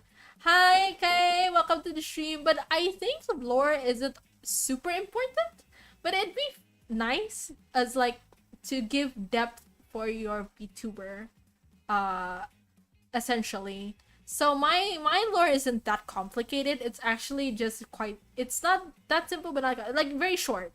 So basically, my lore is people in the 70s, 80s, they sent a satellite in attempts to communicate with the extraterrestrial or the aliens, but because of how far the space, what is it called, the speed of light is, it only got to me in 2022. 2020, yeah, 2022 was when I debuted. Oh my god, 2023 was when I debuted. And I was like, oh yeah, that's cool. Oh, this is the outfit they like to wear. So I wore that. And I came to Earth and I'm like, I'm the only one wearing funky outfits here. What the heck? But hey, they love me, so I gotta find a venue for my concert. That's my lore. That's it. But yeah, nothing too complicated. Jazzy, indie, nothing too complicated. You don't have to have complicated lore to succeed. Just have like an overall story, maybe. Like, people love stories for some reason, not complicated ones, but like a simple story is also good. Can you review point 5 with me? Okay, re-reviewing point 5. If I had the boom sound, like a screen select, I would do that. But as I learned as a content creator, I think one thing you have to accept is you have to accept the fact that you are going to fail a few times throughout your career. Not like nothing, not a massive failure, but there are going to be like milestones not reached, or there's going to be like projects not seen or not according to your result, and that is fine. In the sense of like things happen, you know. Yeah, in my opinion, starting with the lore and such and investing too much in it can get you into the mental trap of perpetually planning and never debuting. When starting to make content is very important. That's right. So honestly, a lot of my brand, okay, I'm gonna see the history. When I came in here as a VTuber, that was in October 2020. Was it 2022 or 2023? I don't remember. 2023 was when I made the debut, I think.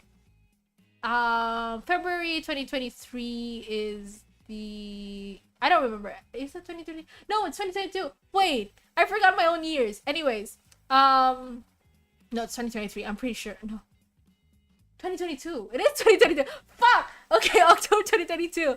Was when yeah, it's 2022. Yeah, it is. Okay, I'm confident already. 2022 is I didn't know anyone at all. I was not from a streaming community. I did not stream. I was not on camera. I know nothing. Zilch nada. 2022. February, I began talking with other VTubers, blah, blah, blah, preparing for my debut. I just suffered a heartbreak or something. I forgot. I feel old. Like, damn. It was in 2022. I feel old already. But basically during that time, I didn't know anyone. I only know like what 2-3 people. My Twitter only had like 5 people. I wasn't a social person. I was mostly like very quiet at school. At school even I was very quiet. I didn't really talk much. University, okay. Like I was involved in a lot of debate, a lot of like not angry debate, like professional debate, and stuff like that. And then I think, okay, I could try streaming. I like the concept of a VTuber. I talk behind an avatar.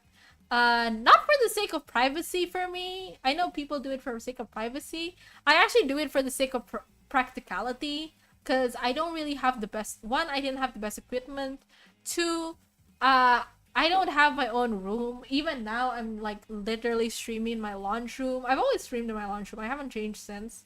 Three, I felt like, I don't know, like I was thinking, okay, this is creative, is what I was thinking, right? I use a little avatar I can design myself, and it moves around, and then I can just chill and stream or whatever. If I get like extra, if I can get monetary stuff from this, great. If not, it's a great hobby.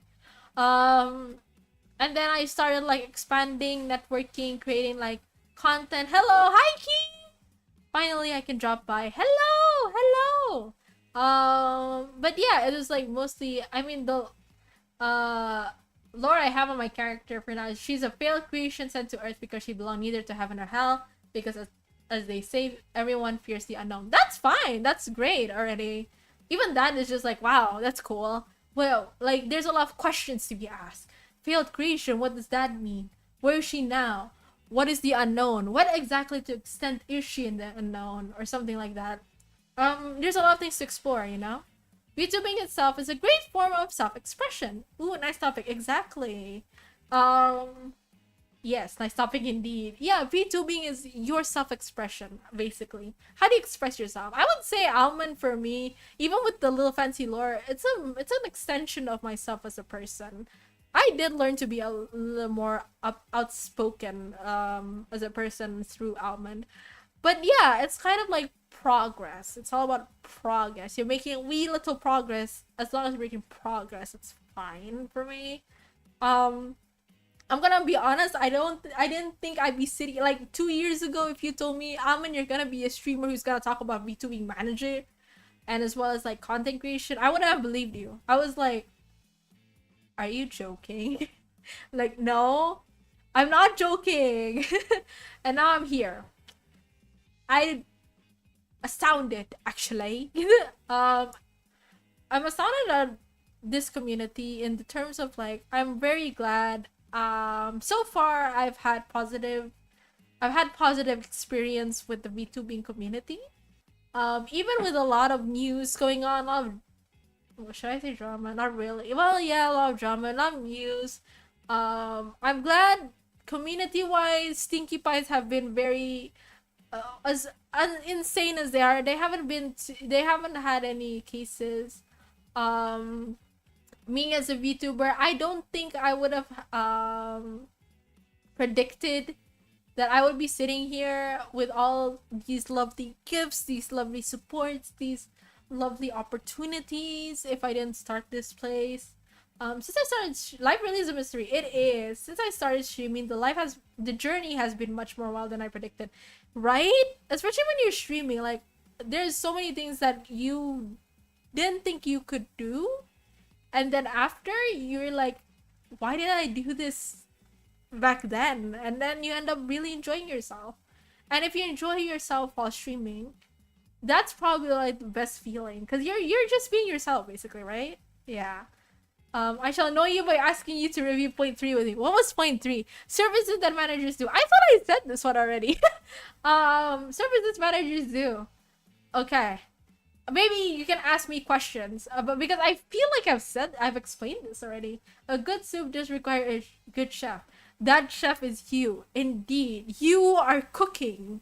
You are cooking like Remy from Ratatouille. Anyone can cook, you know. Like I really admire Ratatouille. It's probably one of my favorite films. Like, not everyone can be a great VTuber. I would say I can replace this or streamer. But a great streamer or VTuber can come from anywhere.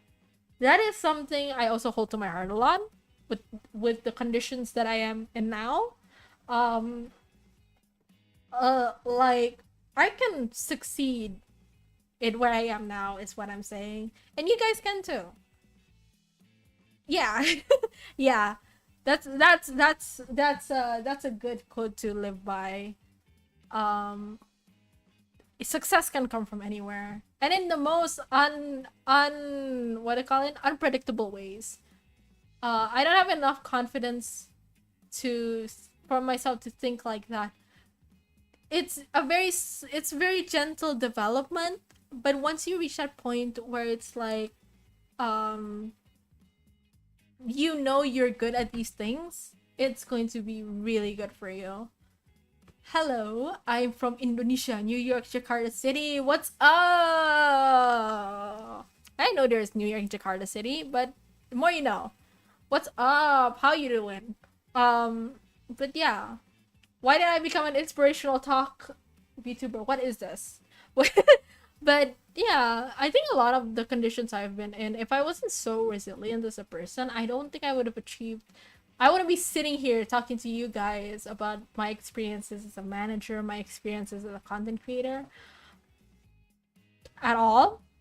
But here I am now, sharing my knowledge to you guys that you guys can take if you want. You don't have to take, it's also fine. But yeah. Yeah. Almond, best inspirational talk VTuber. Aw, I really appreciate it. Let's go. I'm here for the motivational talk. Let's go! 3 hours of motivational talk. Oh, Lord.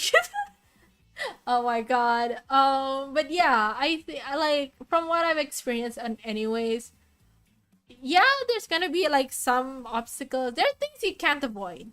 They're just things you can't avoid. Like, I don't know. Life just gives it to you. And it is how you perceive it and how you overcome it that is going to drive you to success, basically. I feel there are many instances in my life where if I hadn't pushed forward, I don't think I would be able to achieve as much as I do now. I'm not saying in just VTubing, just in things in general is what I'm saying. But in VTubing, there's so many projects going on that I'm exploring, things that I've never actually dealt with before. But I think you know what? Let's try it out. This feels like something I'm kind of familiar with, but not really. So let's see and let's do it until I'm quite familiar with it. So that's something that I've been trying, I usually try to do. There are just times when you're exhausted, you feel like you're not mentally there. Of course, you're not. It's not you're like every day. It's not like every day you're going to be like, like SpongeBob. I'm ready. I'm ready. It's just like, uh, what do you call it? It's just kind of like, you know what? Let's just roll with it. It is what it is.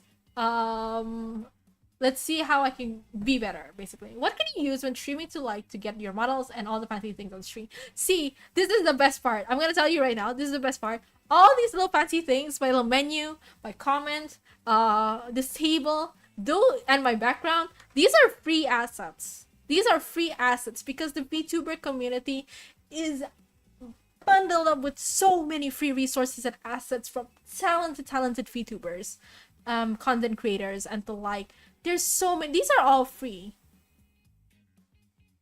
Just so free. I'll be based on your experience. Should you cover, just hit that live button with no fear. I would say, yeah, just do it. Just if you're really nervous, have maybe a quick stream on another account or something first. See how that goes. Have someone watch it with you. Stuff. Is scuff going to happen? Scuff is bound to happen. That's fine. I had scuffed on my debut. I forgot to turn on my mic at the beginning of the stream. That is bound to happen. The thing is, like, if it happens, swallow it, see how you can learn from it, and then you move on. Move on to what you want to do. Don't fear it too much. I'm gonna be honest, a lot of people might remember your debut, but they won't remember it that much after a few months or even a year or more until you come back and review it every anniversary. So it's like, just keep moving forward. It's fine. People have started from somewhere. Everybody starts from somewhere. There's amazing debuts, there's okay debuts, there's debuts, and everybody starts from somewhere. The important is, from that place you should continue to grow as a streamer or VTuber or content creator in general. I wanted to quit streaming so many times at the start, and I'm so glad I never did. There is so many instances where I was so worried. Because I was nobody. I was thinking, if 25 people came to my stream on debut, I would be so grateful for it. And I did. I'm very happy to find out that more than 26, I think like 30 people came by to my stream. And as a person who's never been, I didn't have a previous life, I didn't have a community or anything, for people to come to my stream, that many people to come to my stream, I was so happy. I was so grateful that a lot of people came to my stream, even though I wasn't really, during that time I didn't really do much, I only appeared on 1 or 2 collabs, yeah. Cringing about your past self means you've grown, right? Or you can either cringe or you said, hey, look how much I've grown from here. And that's also a really good mindset to go from. Like, see how much you've grown. Can you stream with a VTuber model from a phone or only from a computer? I'm pretty sure that there are phone apps for VTubing from the phone. Like, there's Reality app, if I'm not mistaken, and there are other ones as well. But usually they have preset models. And they usually stream on a phone. But I do have a friend. Shout out to Haris Kane. He's not here, but if he is here, shout out to that dude. Because I believe he streams from his phone, I think.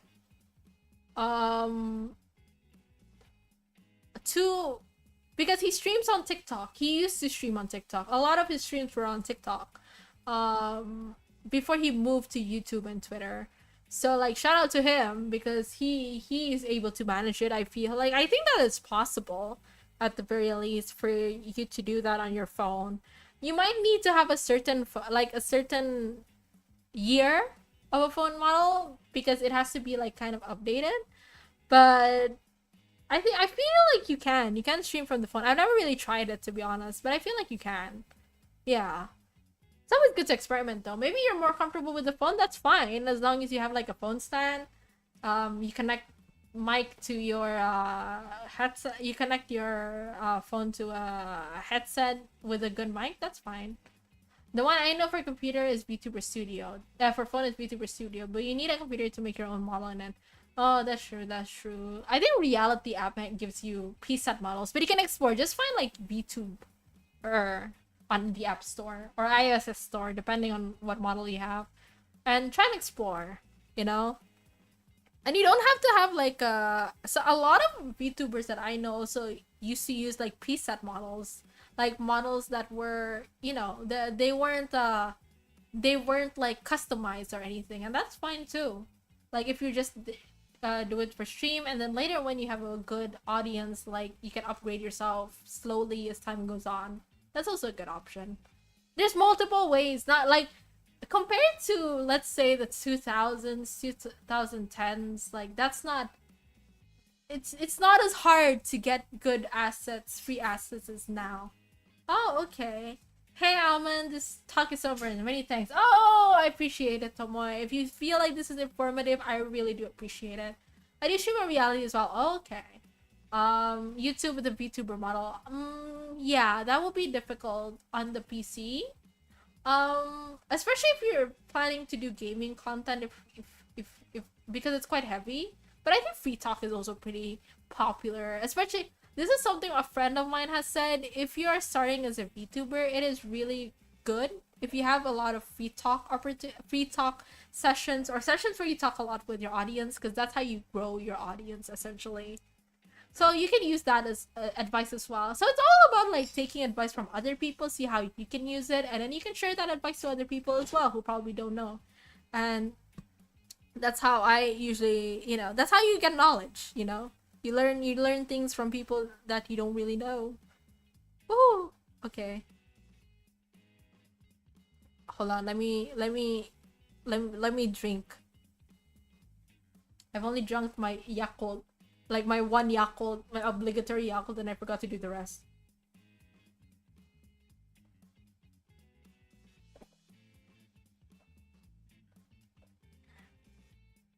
Gonna try drawing my model, then try to put it on a computer to rig it, okay? Rigging slowly, it's fine, takes time. Try streaming it both from phone and computer when I do gaming. All the best, right?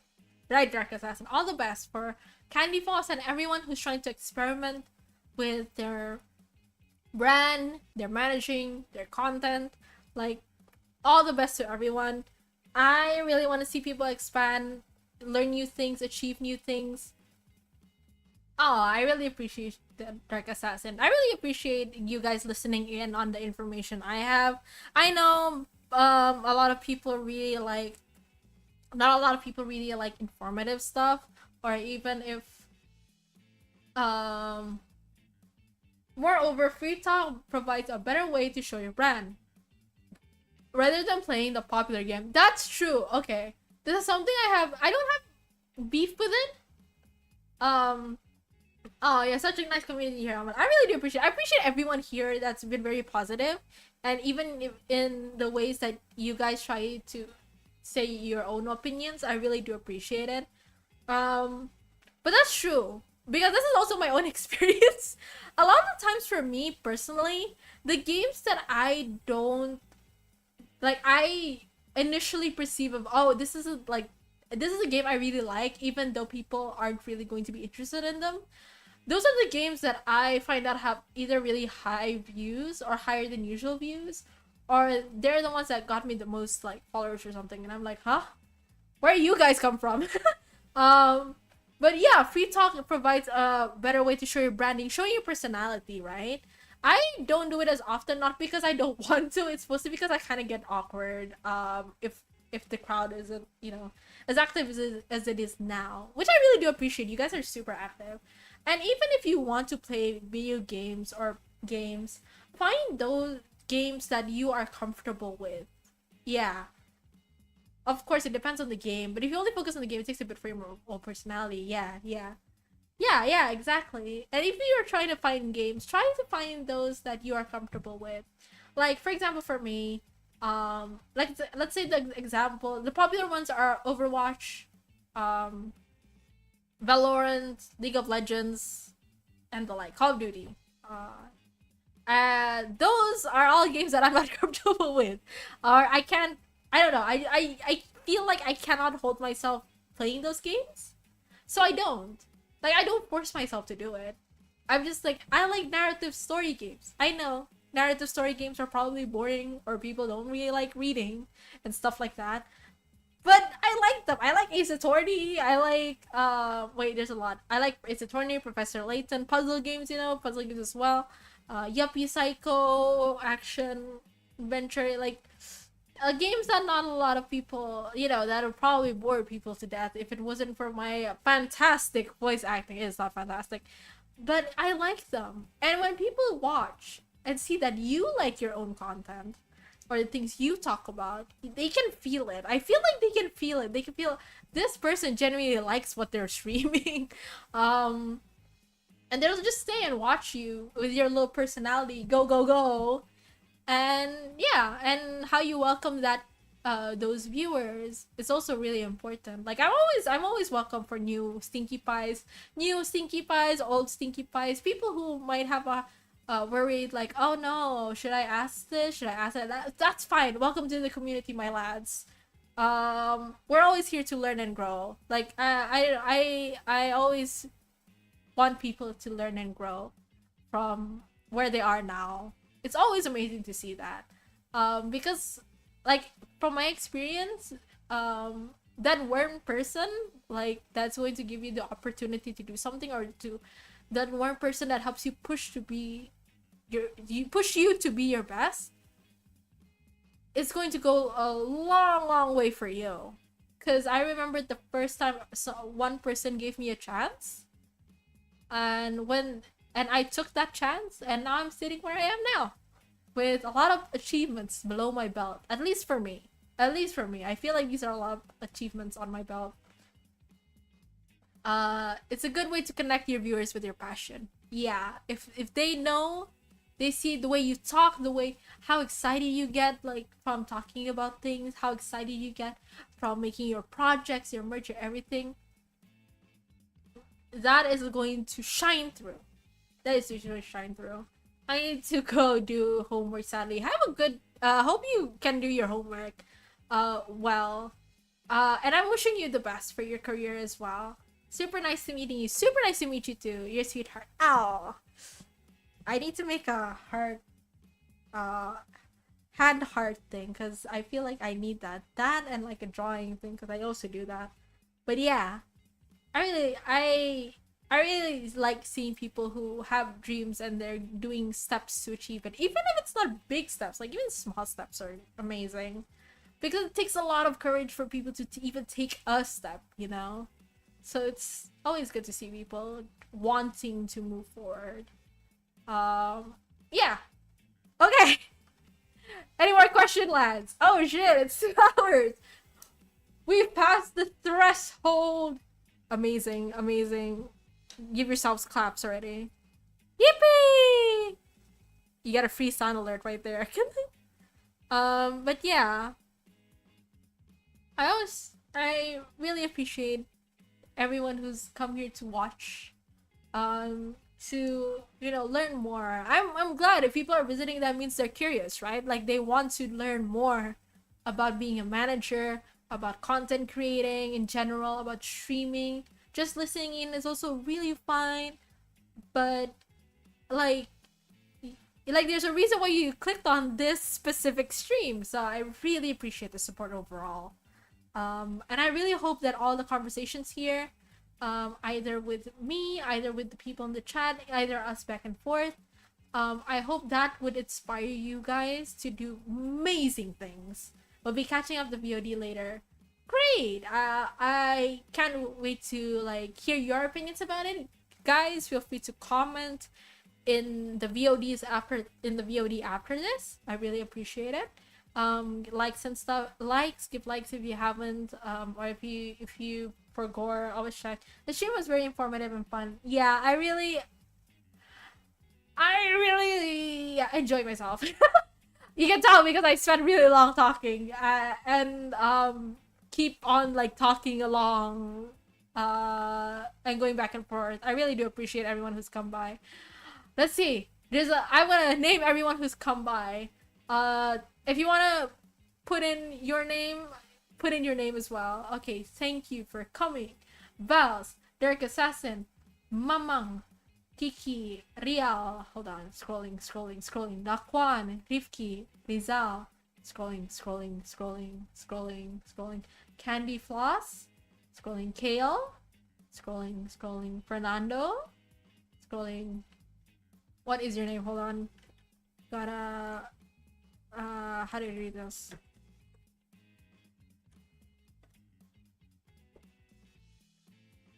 How do I read this? Hold on. Why do I have English in Northern Ireland? Oh, okay. Okay. Katsura. I think that's how I read your name. It might be different. I'm so sorry. Katsura.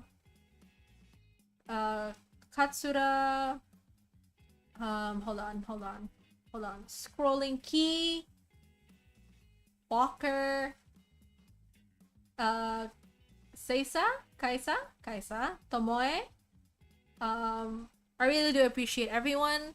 I'll see you guys on Thursday. Tomorrow, okay, I forgot to tell you this. Tomorrow I won't be here because again I will be lecturing at my university. Not about VTubers. I'll be lecturing about Model United Nations. That is also something I did back then but haven't done in a while. So I'll be lecturing about that, but I will be uploading a highlights video because that is edited by Rial, who is here earlier. So look forward to that. It is the demo game for Matchmaking Agency, which is a game I plan on playing on Valentine's. So I hope you guys can come by for that. And I also want to let you guys know on Saturday we're going to start our donathon. We're starting the donathon for my sister's studies, Gremlin Pie studies. So it's a surprise. So that's why I'm whispering. So I'm also looking excited for that. If you guys haven't seen the post, it's on my Twitter. Our goal is $125, which isn't much in USD, but it is quite a lot and really valuable in order for my sister to get a proper education. But we do have a bigger what do you call it, bigger goals as well, hoping that we can get to at least 2 years worth of studies. 4 would be super fantastic. You do mediations, that's cool. Not mediation, I do lecturing. Basically I don't do like on the go diplomatic stuff. It's just Model United Nations. Model United Nations is basically an activity that involves like discussing, you know, like United Nations but in a model conference kind of thing. It's not the best in here right now situation right now, but I'm also doing it as intro too, so for people who aren't familiar with it are going to get familiar with it in the international relations major. So that's that.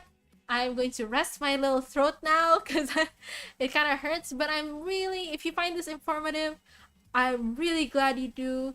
If you didn't really find much of it informative, hopefully 1 or 2 words stuck in your head that you can implement immediately or slowly through baby steps, and I'm wishing the best for everyone's careers here, whether in VTubing, streaming, or even outside of that as well. So I'm wishing you all of you are able to achieve what you want to achieve this year. Okay, I'll see you guys on Thursday. We're going to be playing, I think, Addams Family, but I don't remember.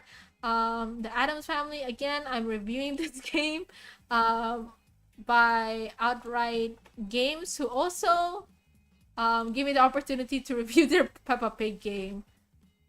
As I said, opportunities come from the strangest of places. So I'll see you guys next time. Otsupai!